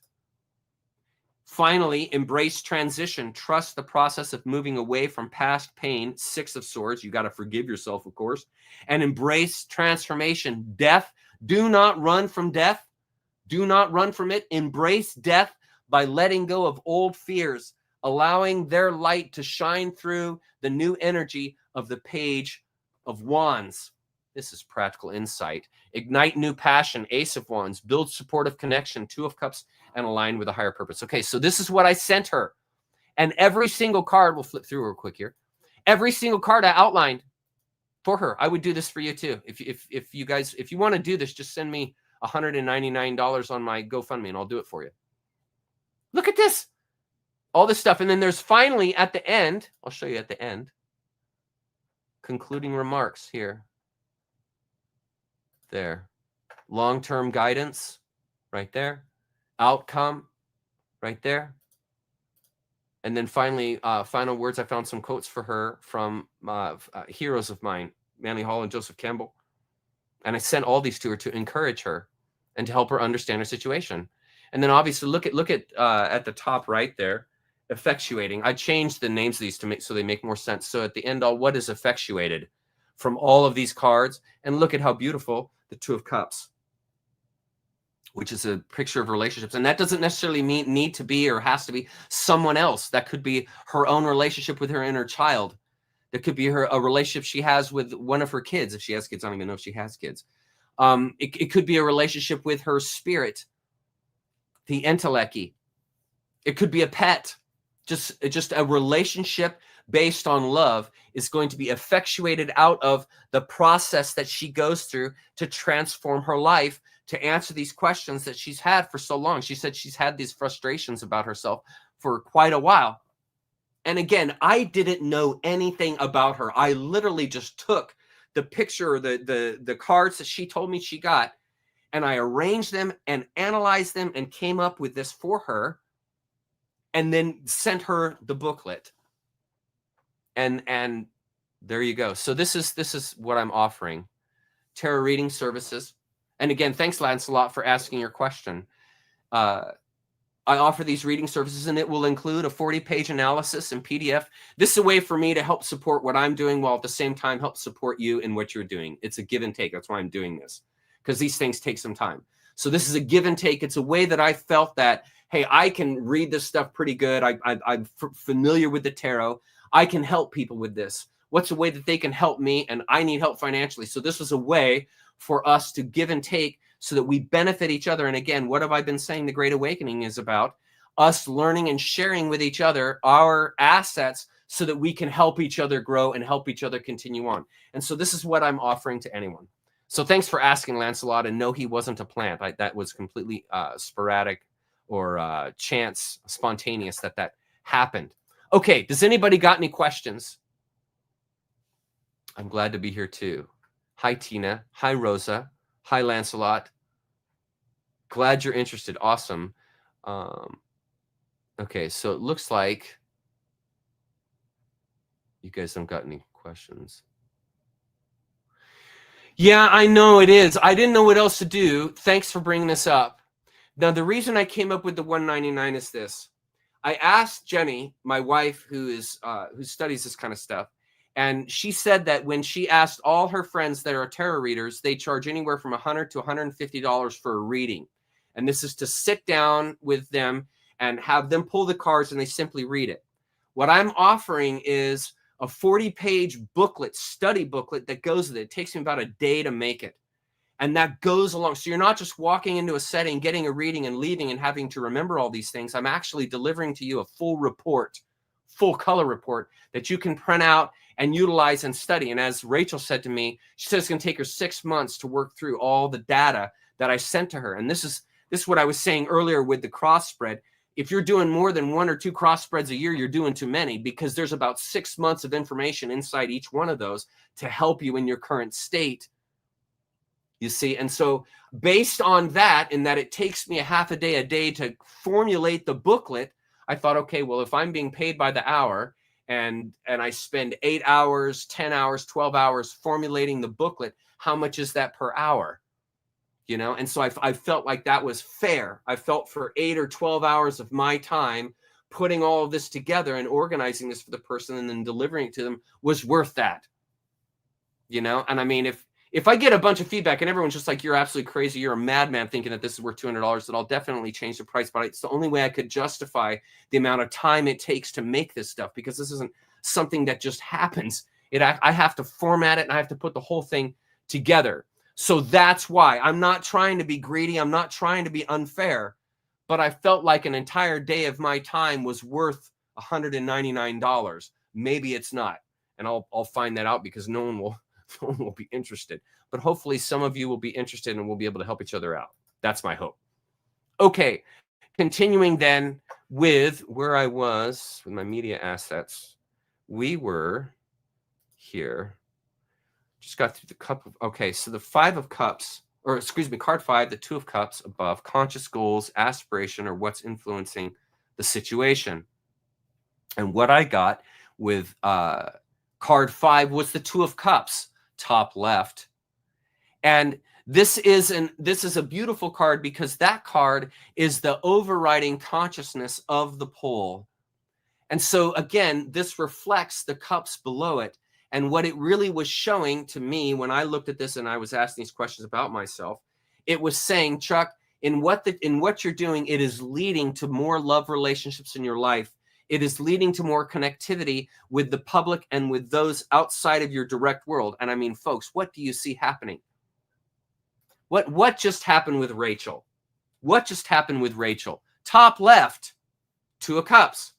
I was able to offer her love, compassion, wisdom, understanding. You see, and then she was able to offer me, because she was the first one, she was willing to put herself out there and allow me a shot to communicate with her on this level. So there's the give and take. She risks listening to me. I risk taking the time to put together the whole set to deliver to her, hopefully, advice that will help her, which is why this is what I want to do. I'm trying to figure out a way to do what I'm doing in this and keep it sustainable, because I can't keep doing this forever with no return. There's got to be some return for me to make this sustainable, unless I can work something out in my own life, which I'm trying to do.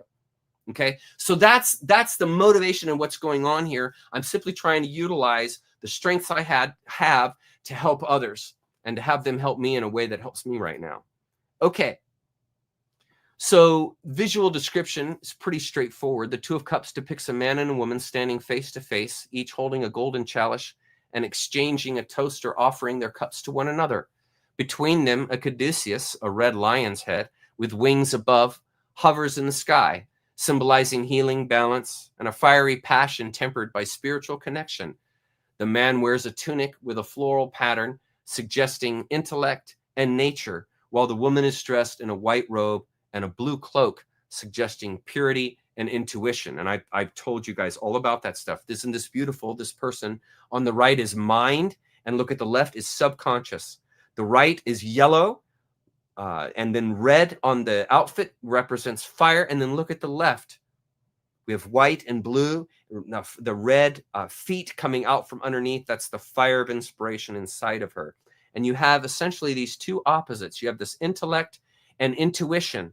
Intellect on the right, intuition on the left, that are intermingling. And that is the caduceus right there. You see the caduceus between them. And this is aligning. This is seeing yourself in the other. And this brings about awareness and awakening, which is the red lion. And why is it a red lion? Because awareness and awakening is impactful in your life. It's a fire in your life.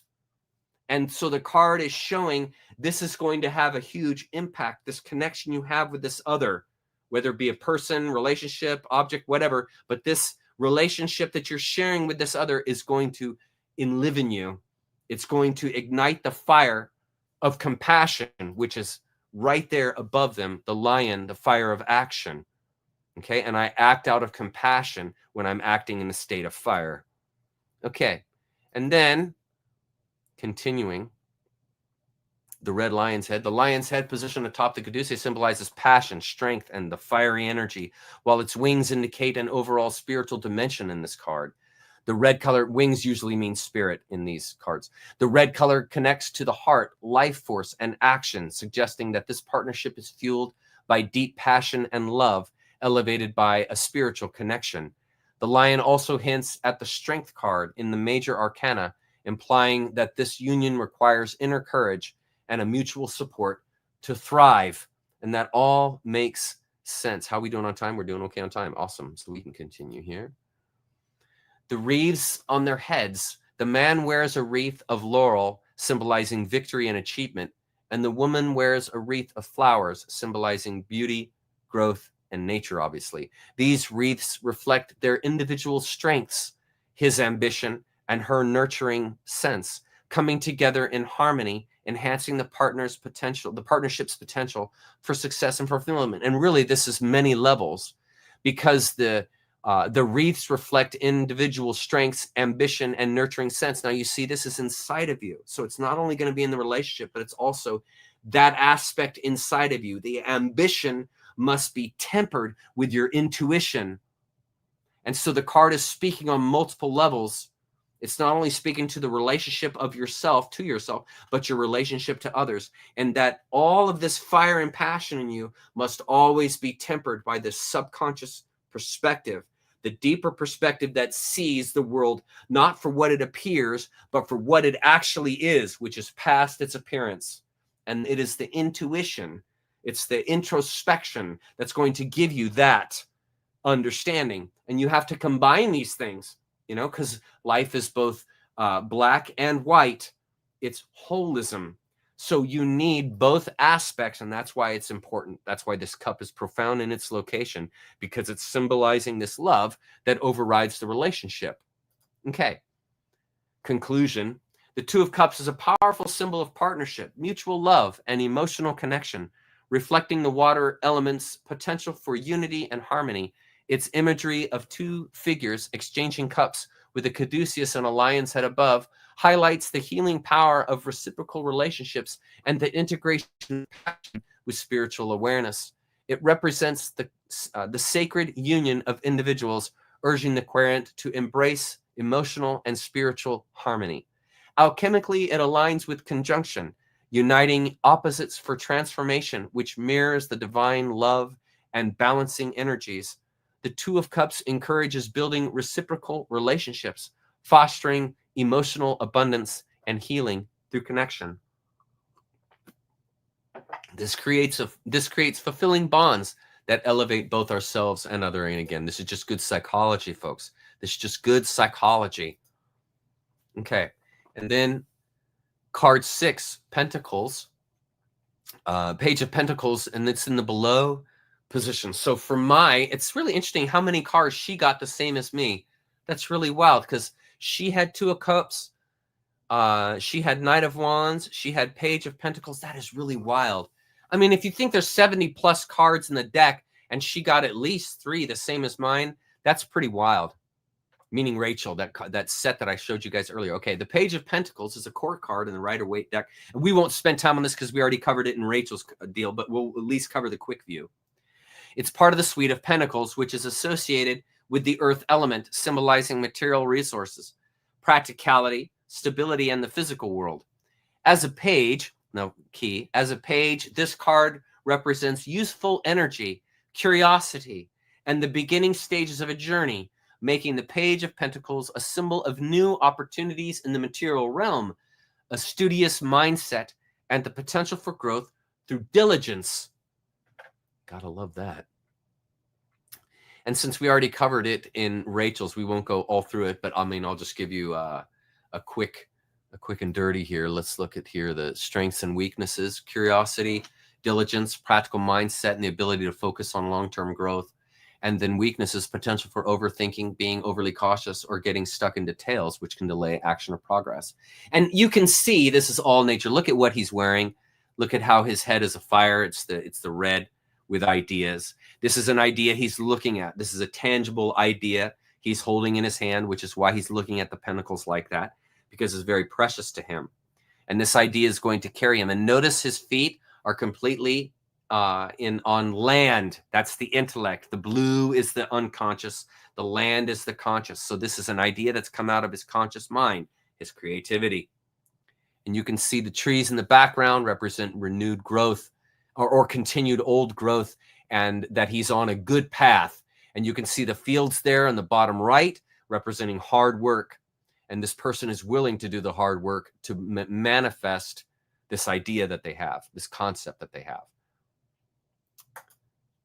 Okay. Two of Wands, advice. Now, before we jump into that, let's go over to comments and let's see what's happening in comments. Is everybody following? Is everyone getting this, what I'm communicating? Does anyone have any questions? Oh, and Obi, I don't know if you're here tonight, but there was a gentleman from Australia named Obi. Here, let's get off. Here, sorry. Let me get off the question here. There's a gentleman named Obi, comments, that was asking me about, he said, why don't you talk about aliens and what's the difference between Lucifer and, and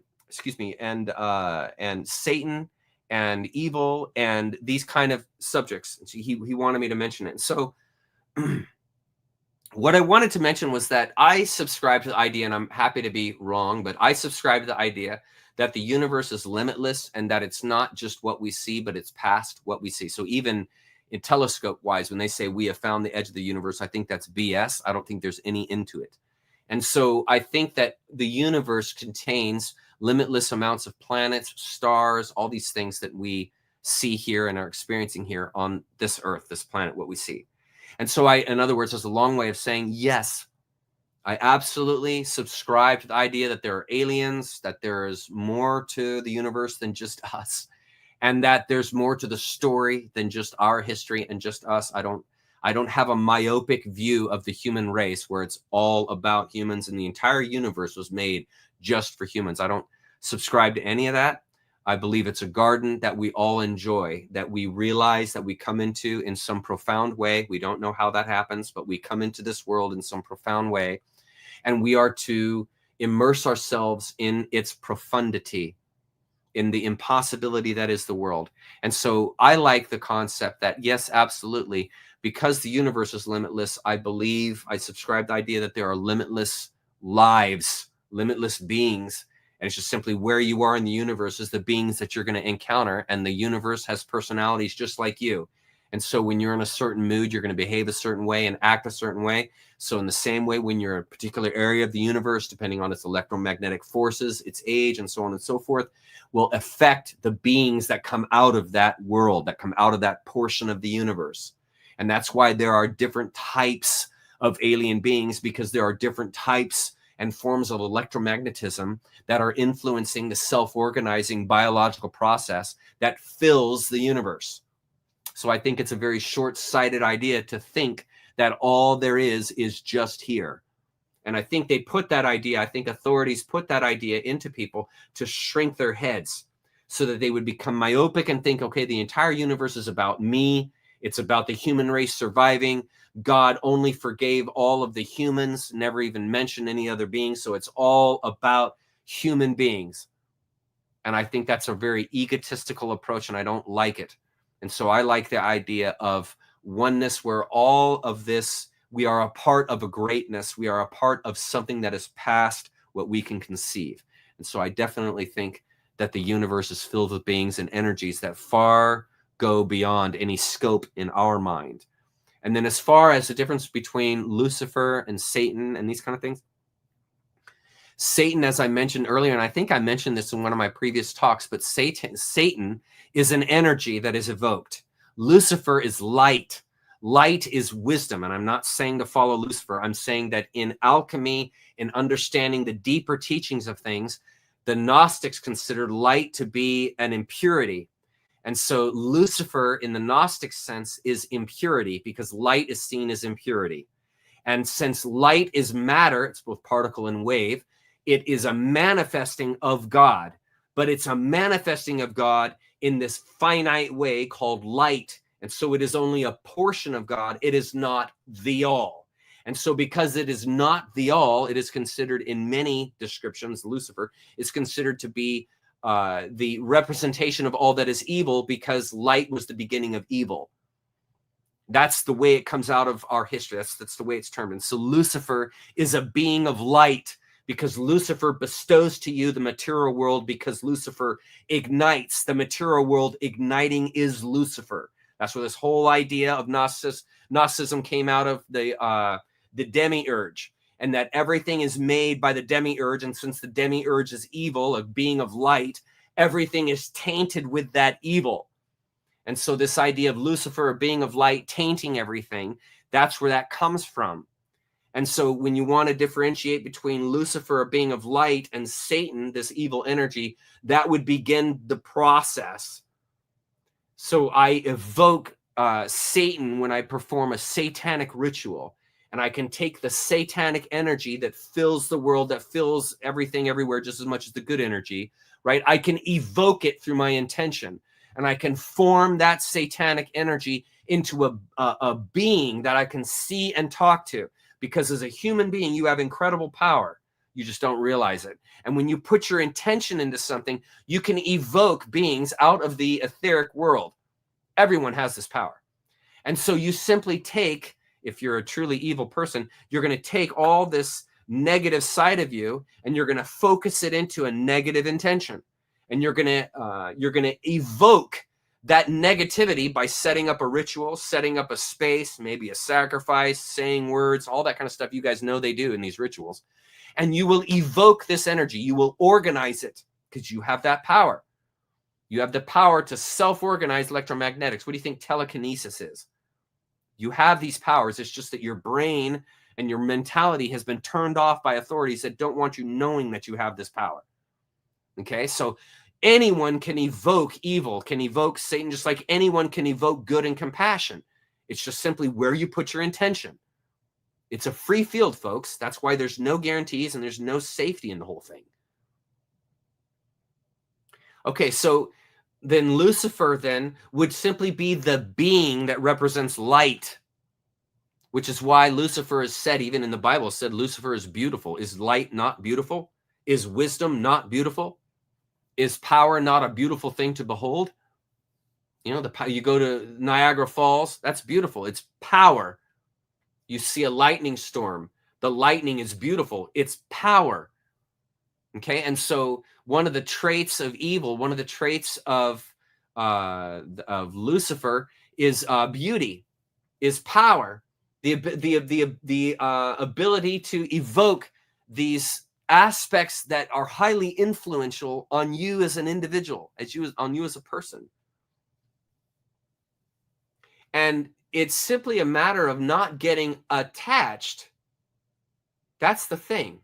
There's nothing wrong with knowing about what Satanism is, what Satan is. There's nothing wrong with knowing about Lucifer. There's nothing wrong with knowing about historical figures. There's nothing wrong with knowing about how to make certain illegal drugs. There's nothing wrong with knowing all the things that there is to know about the universe, about Buddhism, about Hinduism, about all these different religions. There's nothing wrong with knowing about these things. Okay, and the more you know, the more power you evoke for yourself. Okay, and so the whole point is, don't be afraid. Learn about these things. Find out about them, but don't center your life on them. Have it be just another cog in the wheel of your knowledge. But you're an experient. You're a nature being. And so the whole point of life is to be walking into these spaces without any fear and learning about these things. There's nothing wrong with learning about Lucifer. There's nothing wrong with learning about Jesus. There's nothing wrong with learning about the Khazarian mafia. You know, there's nothing wrong with that. So good questions, but don't get tied into any one of them. And obviously, my opinion about Lucifer, my opinion about Satan, my opinion about alien beings, I hold loosely. I'm happy to be wrong. I'm happy to find out down the road, hey, Chuck, your concepts were entirely wrong. Okay, great. I want to learn the ones that are right because I want to keep growing. No attachments. No guilt for trying. You see?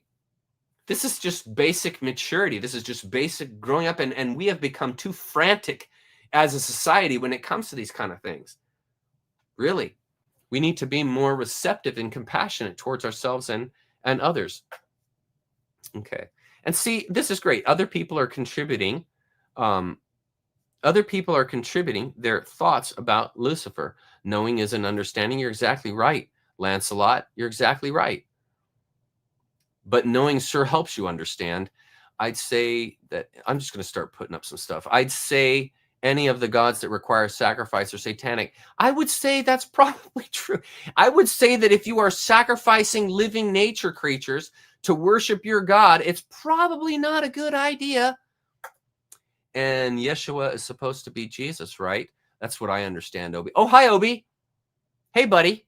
Thanks for your email this week, and I hope I answered your question about Satan and Lucifer, because you were asking about differences. That's some of the differences. This is a good comment here, Cat Kiss. Lucifer is the child, is the cold power of, I don't know what that means, child power of intellect, and the arrogance that you know the truth leads astray from the middle path. Exactly. And in many ways, you could say everybody has a side of Lucifer in them. Everybody has a side of Jesus in them. Everybody got a side of Krishna in them. Everybody's got a side of something in them, because because we have all kinds of personality traits. Pike's morals and dogma is intense and covers a lot of ground. Thank you, Philip.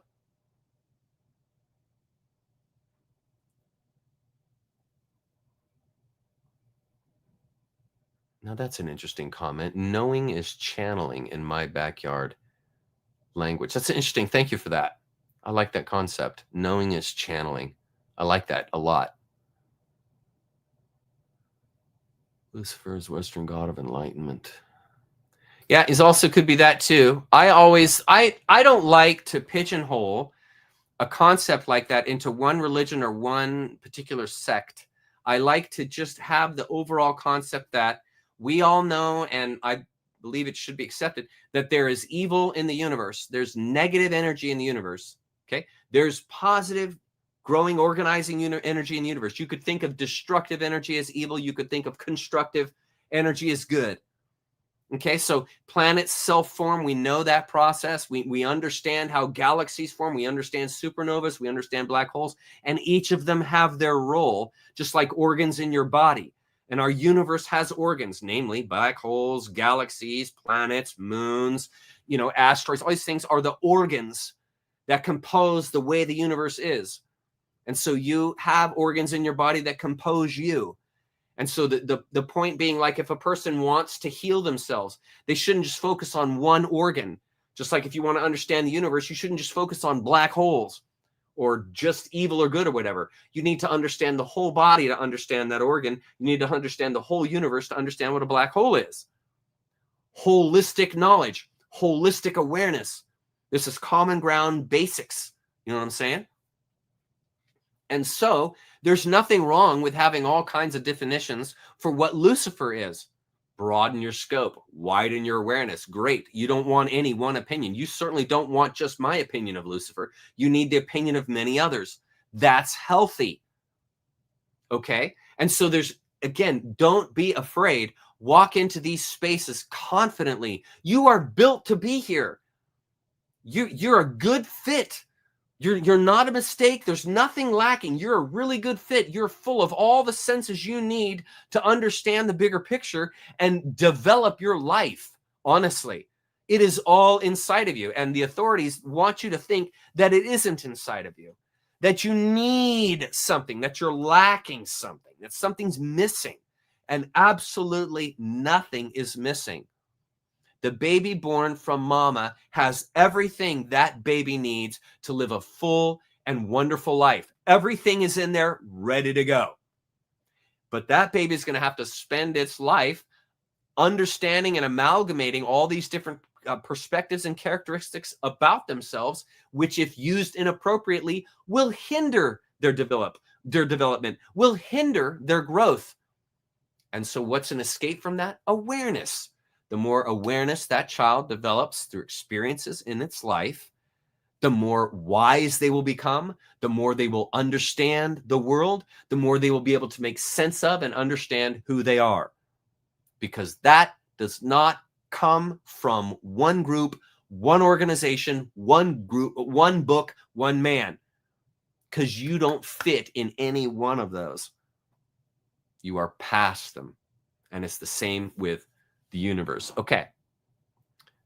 Here we go. Hi, Gretchen. Hey, Chuck, how about this? Creativity is a part of the divine, and that is why we face a lot of blocks getting free enough to create. Yes, exactly. There's creativity in things that are negative as well as positive. Okay, so Baal. Hi, Obi. Okay, so who's Baal? Baal is one of the gods or idols from the ancient Semitic Canaanite past, from the Levant. Baal is the icon, the representative of what's a good way to put it? Well, the ancient people used him as sacrifice, him and Moloch. And Baal, I've got a slide in here somewhere, I can't find it, but it goes through a detailed explanation of the two. But Baal is more of an idol. Baal is more of a god in the Canaanite pantheon. And so Baal in the Canaanite pantheon was the son of Mot, if my memory serves correctly, which or his brother was Mot. And there's a whole narrative that goes down in the life of Baal. And I mentioned some of that in my early lives. I went through the life of Baal and I pointed all that out. But the point being that Baal was a figurehead in the Canaanite pantheon of gods, and it was a storm god. It was a god that when the ancient people, human beings, prayed for a storm to not come or for the winter to be light, they would be, meaning not to harm them, they would be praying to Baal, and they would make sacrifices to Baal to appease Baal so that the winter would be calm, so that the rains would come in the spring and their crops would grow. Because remember, like I was telling you guys back in those days, you lived on the weather. If you had a drought, if you didn't have food in your, in your arsenal, the tribe starves, you die. And so you are living on the edge at that time, which puts a pressure on you like none of us can imagine, because you don't know what you're eating the next day, and you don't know if you'll be alive in the next day, because life was so precarious then. Okay, and so they created a pantheon of gods to pray to based on the stars and planets that they saw as miracles in the sky. And so because there was a mathematic logic of the movement of the stars and the movement of the planets that signified when to plant seeds, when to harvest, and so on and so forth, these planets and rotations and stars were thought of as wisdom, as gods, because they accurately predicted when they were to plant their crops so they wouldn't die. Because if you're planting your crops in July, my friend, you're in trouble, because it won't ripen before you have the winter. So you have to know, because they didn't have calendars then, you have to know, when do we put the seeds in the ground? Because if you plant them too early, say in February, and you don't know that it's February, and you plant your seeds in February, and that's all the seeds you have, well, then they all die at the next frost, maybe that you get in March, if you're far enough north on the planet, you see. And so the stars, the constellations were labeled as gods, because they brought a semblance to the chaos that is the universe, to the chaos that is the human life. They brought a timeline, an understanding which made sense to the human mind. And so they put figures, icons, as gods of those perspectives. So you got a storm god, you got a fertility god, you got a sacrifice god, you got a god of war, so that you're going to win the war, you're going to beat your foes. And these are what people, human beings, prayed to, sacrificed to, gave themselves to, because they sensed that they were a part of a larger power. And so nature became this larger force that these tribes amalgamated themselves to. And they thought, in their primitive understanding, if we sacrifice for a god, that god will be appeased with us and won't harm us. I mean, this is the foundation of guilt in Christianity. The whole idea of a god being pissed at you and you doing something, some kind of sacrifice, so they spare you. This is just primitive thought, primitive awareness that comes out of ancient people, which is why my big argument here is, why are we still behaving the same way, thinking that we got to sacrifice? That something's wrong with us, that we lack. And so Baal was just simply another one of those gods, a storm god that came out of the Canaanites, paganism. It's just simple practical logic. And so these people who are living on the edge, who can barely survive, they have a sense in their anxiety to reach out for help, because they don't know what's coming, and there's no guarantees in life. And so this was just a way of appeasing the anxiety of the masses, making it look as though, hey, folks, we, the masters, are doing something for the society. And look, we're sacrificing. We're the authorities. We're picking one of you poor saps to sacrifice so that our winter's going to be a good time and our spring is going to come soon. And the people thinking, okay, this action is going to do it. It's going to help. It's going to work. They just go along with what the authorities, what the shamans at that time were saying.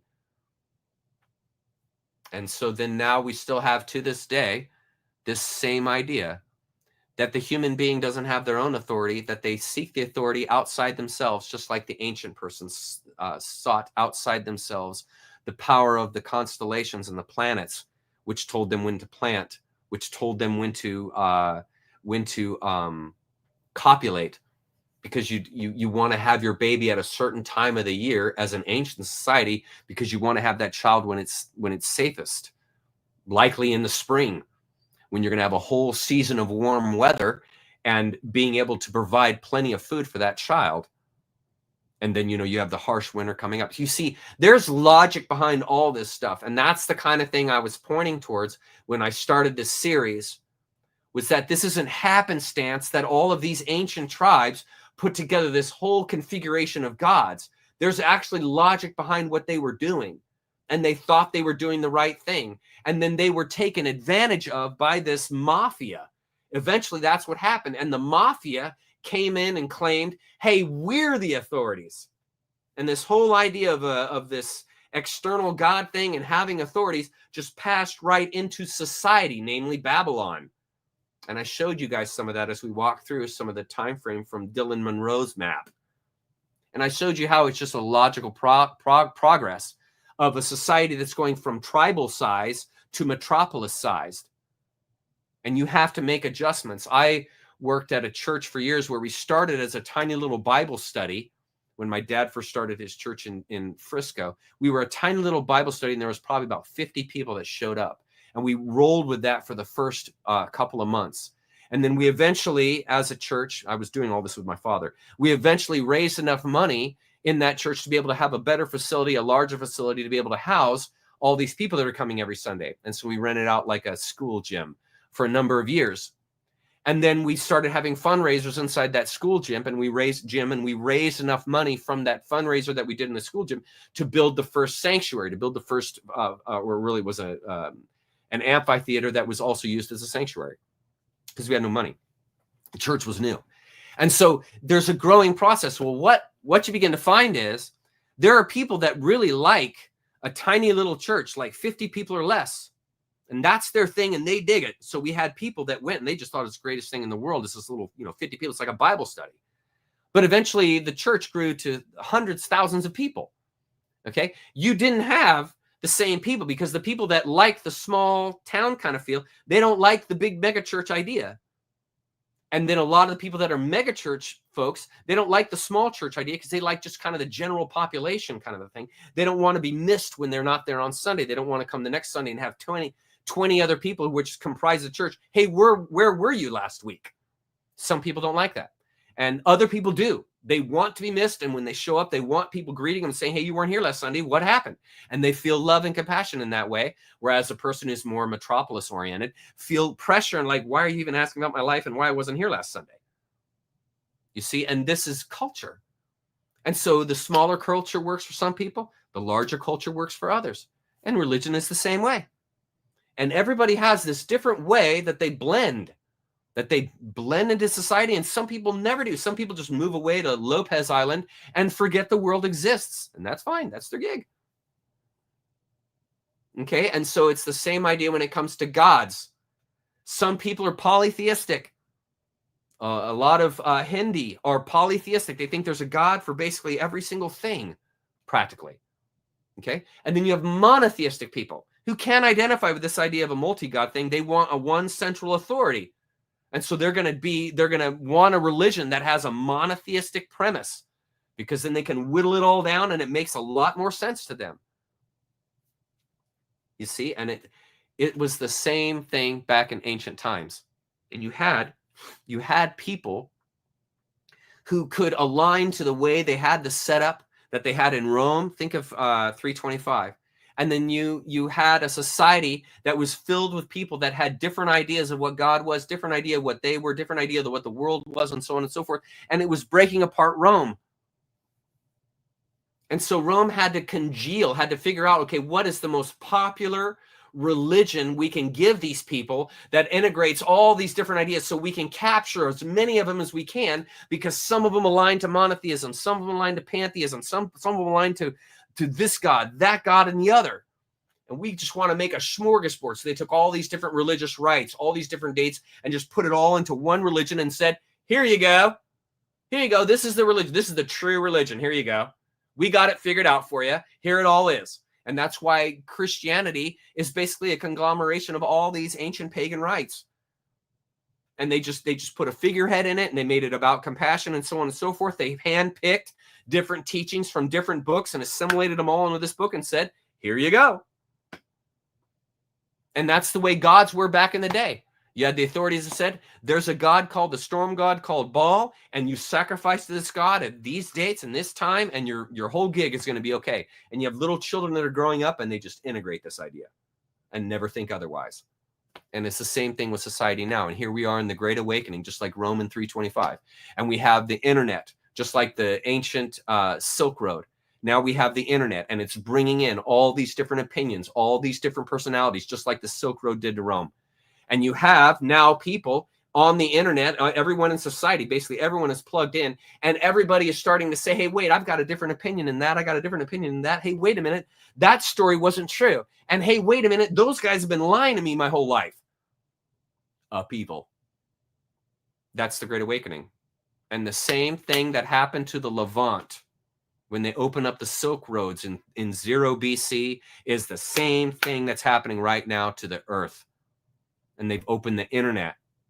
And this has brought in knowledge, awareness, understandings that people never, ever had any clue of. And what happens when that happens? What happens when human beings, these creative, imaginative forces, find out that everything they've been told is a lie? What happens? And you're watching it. Folks, you are seeing it happen right now on TV, on the internet. If you take the time, walk into the city, you can see it in the city. And upheaval is taking over because everybody is finding out the whole thing is a sham. The whole thing is a sham. It's an entire illusion. And if you watch what happened to Rome, that's what's happening to this planet.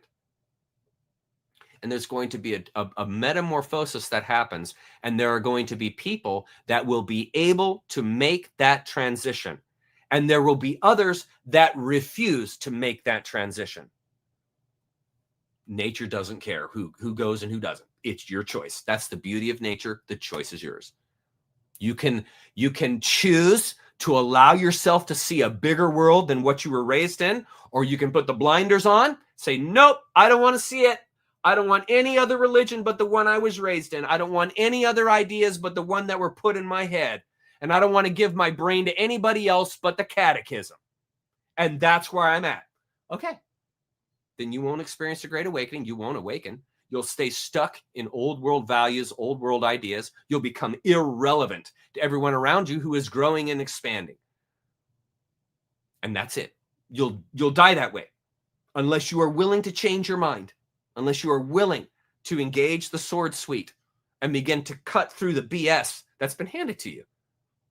And that's really the way the world has been. And if you think about it, and what a great question, Obi, if you think about it, it all goes back to then with authorities, early culture. It all goes back to a few set of people determining everything for everyone.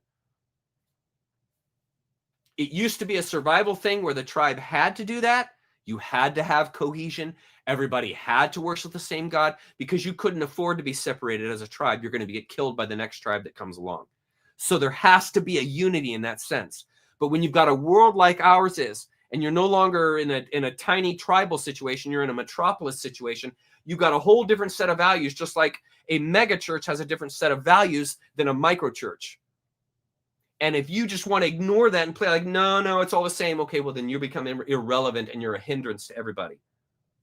And it's the same thing with the world. We have a responsibility as human beings to grow and be aware, to take risks and put ourselves on the line, just like Oliver is doing crossing the Pacific. You have to put yourself on the line like that if you're going to wake up. You're not going to wake up praying to wake up. If I pray every day, dear Jesus, please help me to wake up. No, you will never wake up. You have to take the initiative. You have to expose yourself to the things that don't come out of the church, because you have to be willing to leave the farm. So if your farm is Buddhism, if your farm is atheism, if your farm is Mormonism, I don't care if it's evangelical Christianity, I don't care what your farm is, you must leave the farm if you are ever going to think outside the farm's gates. Isn't that logic? Think about it. Isn't that logic? If the only religion I've ever been told my whole life is Mormonism, am I going to know any other world but Mormonism? No. How big is my world at that point? You see, how big is the Great Awakening if you think the Great Awakening is all about the exoneration of your religion? Just how big is the Great Awakening then? It's not. It's not myopic. It's not centered on you. It's not centered on what you think, what you believe, the assumptions you've made. It's not. It's not on mine either. That's why I take a stance of subscribing, not buying into anything, but just simply, hey, I'll subscribe to that for a while, or I'll subscribe to that for now until something better comes along. I'll subscribe to that. I'll subscribe to that. You see, and then you can then build and grow. And just like some people in the small church will never make it to the big church, right? In the same way with you, some of the ideas you have now are never going to make it with you to the other side of the Great Awakening. You'll have to let that go. And that's just the way it goes. No fear, no remorse, right? Okay, does anybody have some more questions? I've been talking for a while here, but we had some time because I got through a lot of the stuff. I mean, I can go through the rest of my chart. Do you guys want me to go? That's exactly right, Melissa. Thank you for that. Do you guys want me to finish up my poll? I'll show you the rest. That's what I'll do. I'll show you the rest of my poll. Media assets, so that you guys can see where my poll ended up. So that is here. Let me see here. Some conclusions for what I drew here. This is it here. No. Man, this thing. Okay. I like having that on there. Religion is opiates for the masses. You're exactly right, Melissa. Thank you for that. Okay, so looking at my final poll, and this will be the last week we're going to be talking about tarot, so I don't want you guys thinking I'm going to keep talking about this. We're going to move on to the hero journey next week, and we're going to be looking at the Grail legend from McKenna. So this was my poll, or from Campbell. This was my poll that I talked about, and I just wanted you guys to see what it resulted in. And you guys can see I had a lot of similar positions and polls as Rachel, but you can see what the poll is saying. Notable potables in my poll. The central concern is wands. 5 out of 10 cards, half of them are wands, with the King of Wands seated in the spread. The entire theme of the poll is fire, creativity, and minded opportunity, with the outcome as the mastermind. Now, the mastermind right up there, the Queen of Swords. It's so funny. I had someone send me an email this week that said, hey, didn't you know that the Queen of Swords, that sword is actually a phallic symbol and it's a demon? I actually had someone tell me that this week. And I thought to myself, you know, if that's how you take apart the world like that, and you just go based on fear and running and, hey, you can't look at that, that's a demon. Just what are you going to learn in your life, man? Like, what are you going to learn? Dismissing things like that. Dismissal is no way to expand your consciousness. You go into the space and learn. Okay, so anyway, the outcome, the effectuating outcome of my poll was the Queen of Swords, which basically means mastermind, a person who understands both sides of thought, both the action aspect as well as the subconscious aspect of the thought. And using the mind to cut through the BS, using the mind to cut through the illusions that fill the world. And so this is what my whole suit was saying. These past experiences you've had, Chuck, that have been tough, this love that you're walking into and companionship that's available to you, these opportunities you have from the victory that you have experienced with your God eaters and in your YouTube and so forth. And then the advice of planning carefully, bottom right, with the Two of Wands. And then Six of Pentacles influencing. This was just my financial issues and that kind of whole problem and so forth. And then the King of Wands, hoping and fearing. I mean, the King of Wands is the principal card for the entire wand suite. And I have the Queen of Swords. These are the two culminating forces, hoping and fearing and effectuating. They're on the right. And this was the outcome of my pull. And that's why I freaked out and I was so excited, was because that is a really great thing to study and look forward to. Because all of my pulls up until, well, this last one were really tough, which really said you're going to suffer. And I have. And the pulls were right. And I did them for so long, I stopped doing them because I got tired of finding out how hard my life was going to be. And I just wanted to approach it spontaneously because it was tough. And that's why I freaked out so much when I did this pull, because it was so beautiful, man. This is a beautiful pull. This really is.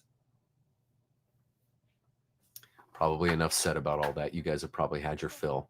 Do you guys have any questions? Because we have a couple extra minutes here. I got through my material and I showed you guys, just to make sure you guys know, I'm offering this to you guys. I'm offering you guys tarot reading services. And if you're interested, just send me an email, shoot me an email, or make a donation, I just say, to my GoFundMe. And then once I have that, you can send me your card pull, and I will send you a 40-page analysis of what you pull. And I need you to make sure and send me your questions. And we'll go over all that when we exchange through email if you're interested, because obviously if anyone's going to spend this kind of money for something like this, they're going to definitely research it out. And so please engage me. I'm at contact Chuck Jr. at yahoo.com.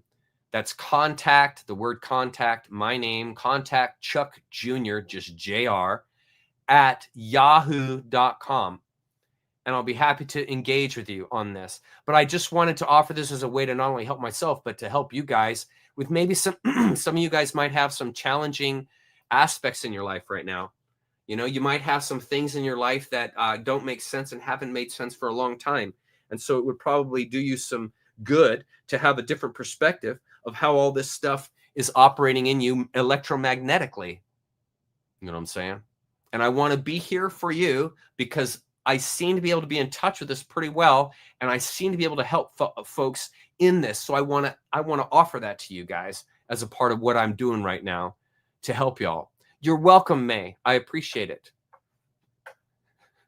This is really good. Lancelot, can we see if we've suffered enough? That's, you know, it's one of those things, and I find some humor in that because I have that myself. I told Jen, my wife, years ago, I said, you know, if this keeps going in this direction, it's going to be too much. It's too much suffering. It's going to ruin me. It's going to break me down. And in some ways it has, because it's been that hard. But you have to simply accept that and grow from that dysfunction.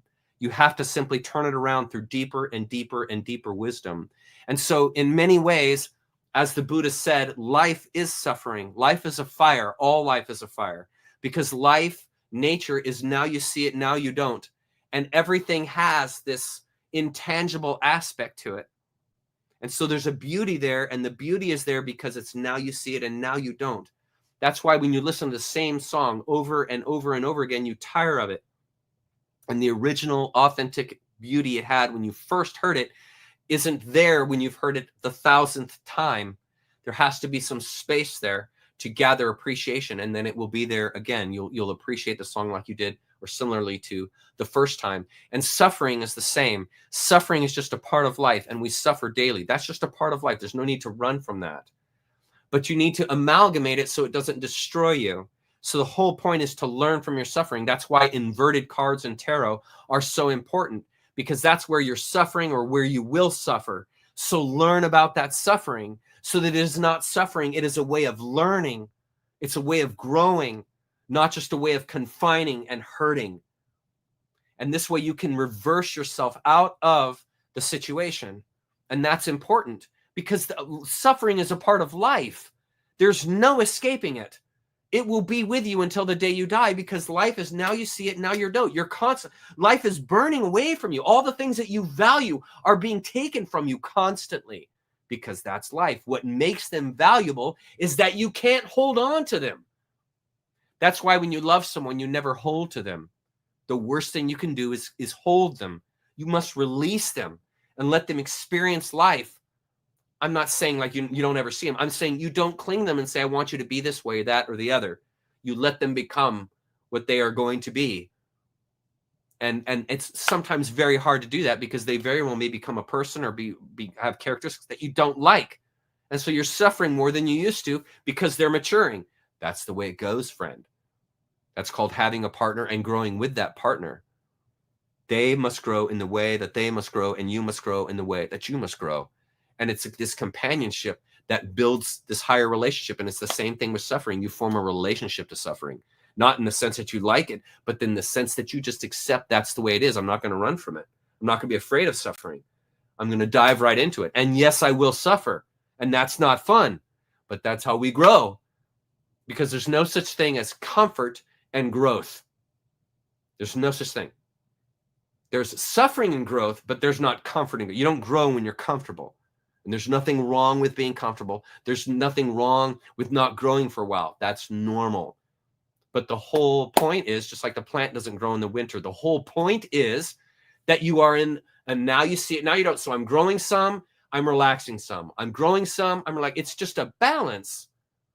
And suffering is a part of that, you know? And I mean, when I was, like I've told you guys, when I was consulting tarot years and years ago, and it kept saying to me, you're going to suffer, you're going to suffer, you're going to suffer.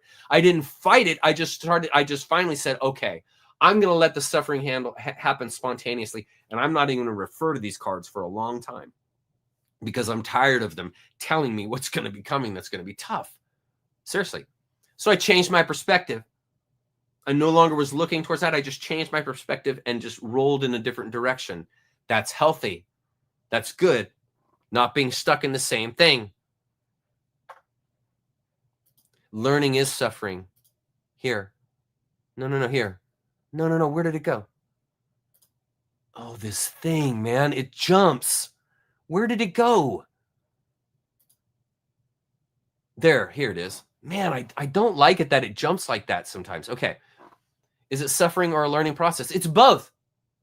Is learning not suffering in a way? Seriously. You're growing past what you didn't know.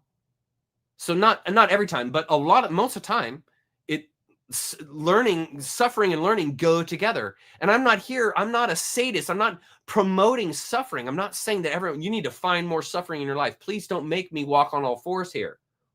Seriously. Don't make me walk on all fours. Have balance in your perspective and understand, okay, I see what he's saying. There's going to be some suffering, yes. There's going to be some non-suffering, yes. This is just part of life. The black and white wheel constantly spinning, same idea.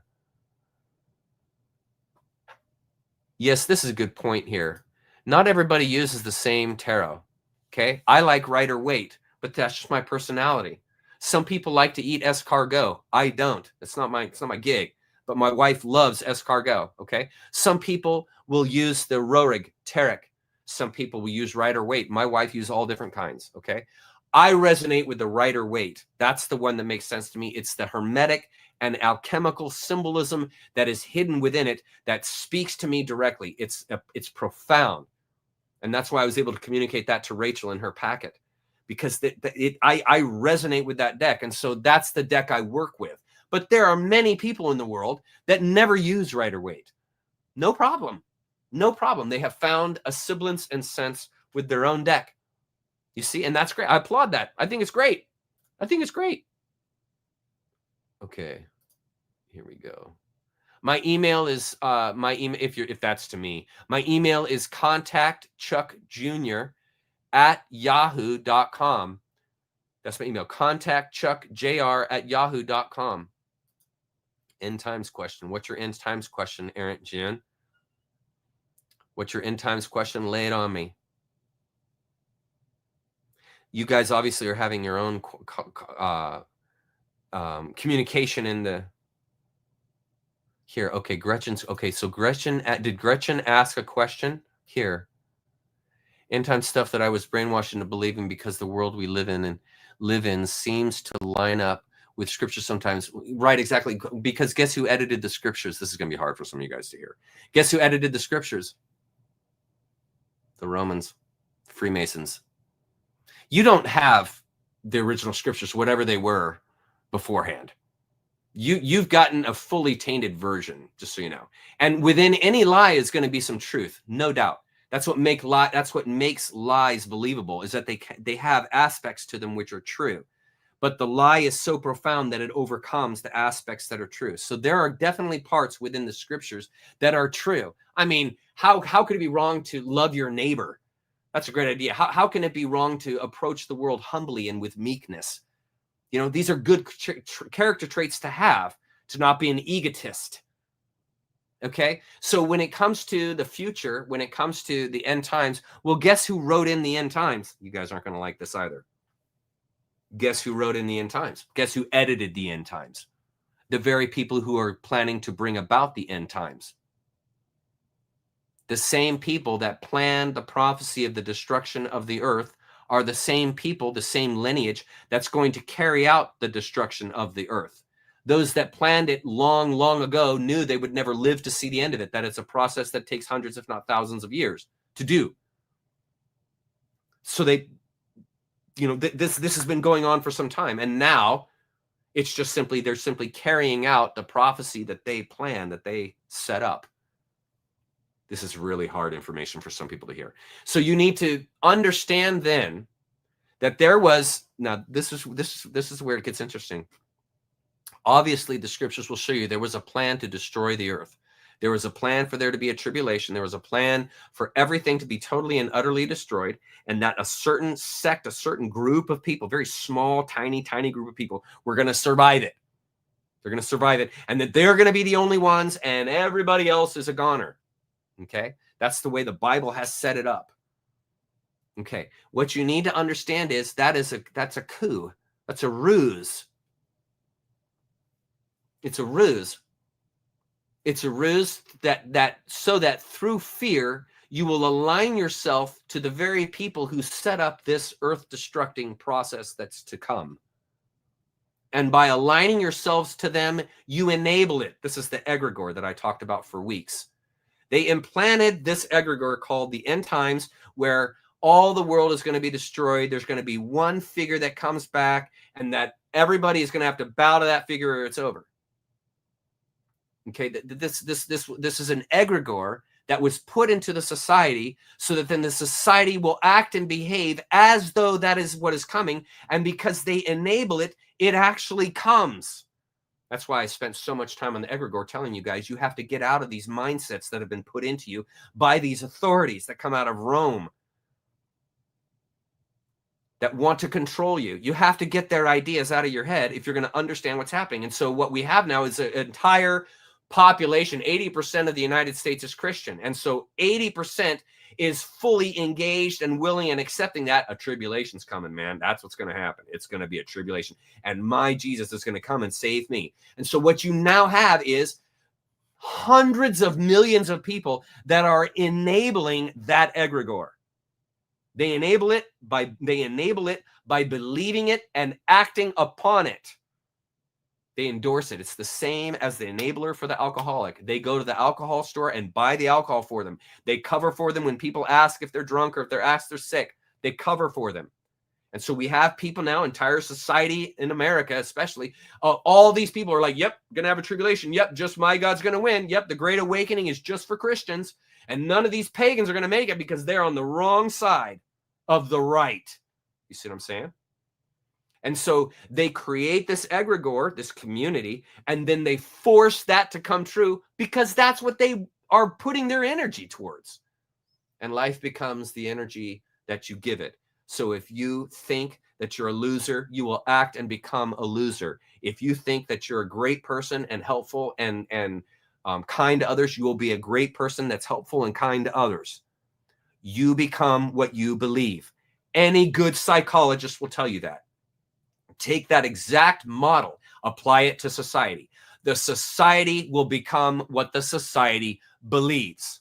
And if the whole or vast majority of the society thinks that their religion is the right one, their God is the right one, and that tribulation is coming, and they are all game for it because they win that tribulation, that's exactly the world you're going to get. And why do you think it's been taking so long for this transition? Because all those people have to be broken out of those mindsets. We have to get all of these folks who are totally locked into some particular one view of the world, and you have to break them out of that through suffering. And what's happening right now? Everyone is suffering. That's part of the plan. Suffering brings about change. That's why in the 80s, during the mega 80s, when everything was just greed and everybody's got a ton of money and so on and so forth, that whole thing was going down. There's no suffering happening, so there's no growth. But look where we're growing now when the suffering happens, when the world really does start to fall apart, because everybody starts to realize what is actually happening.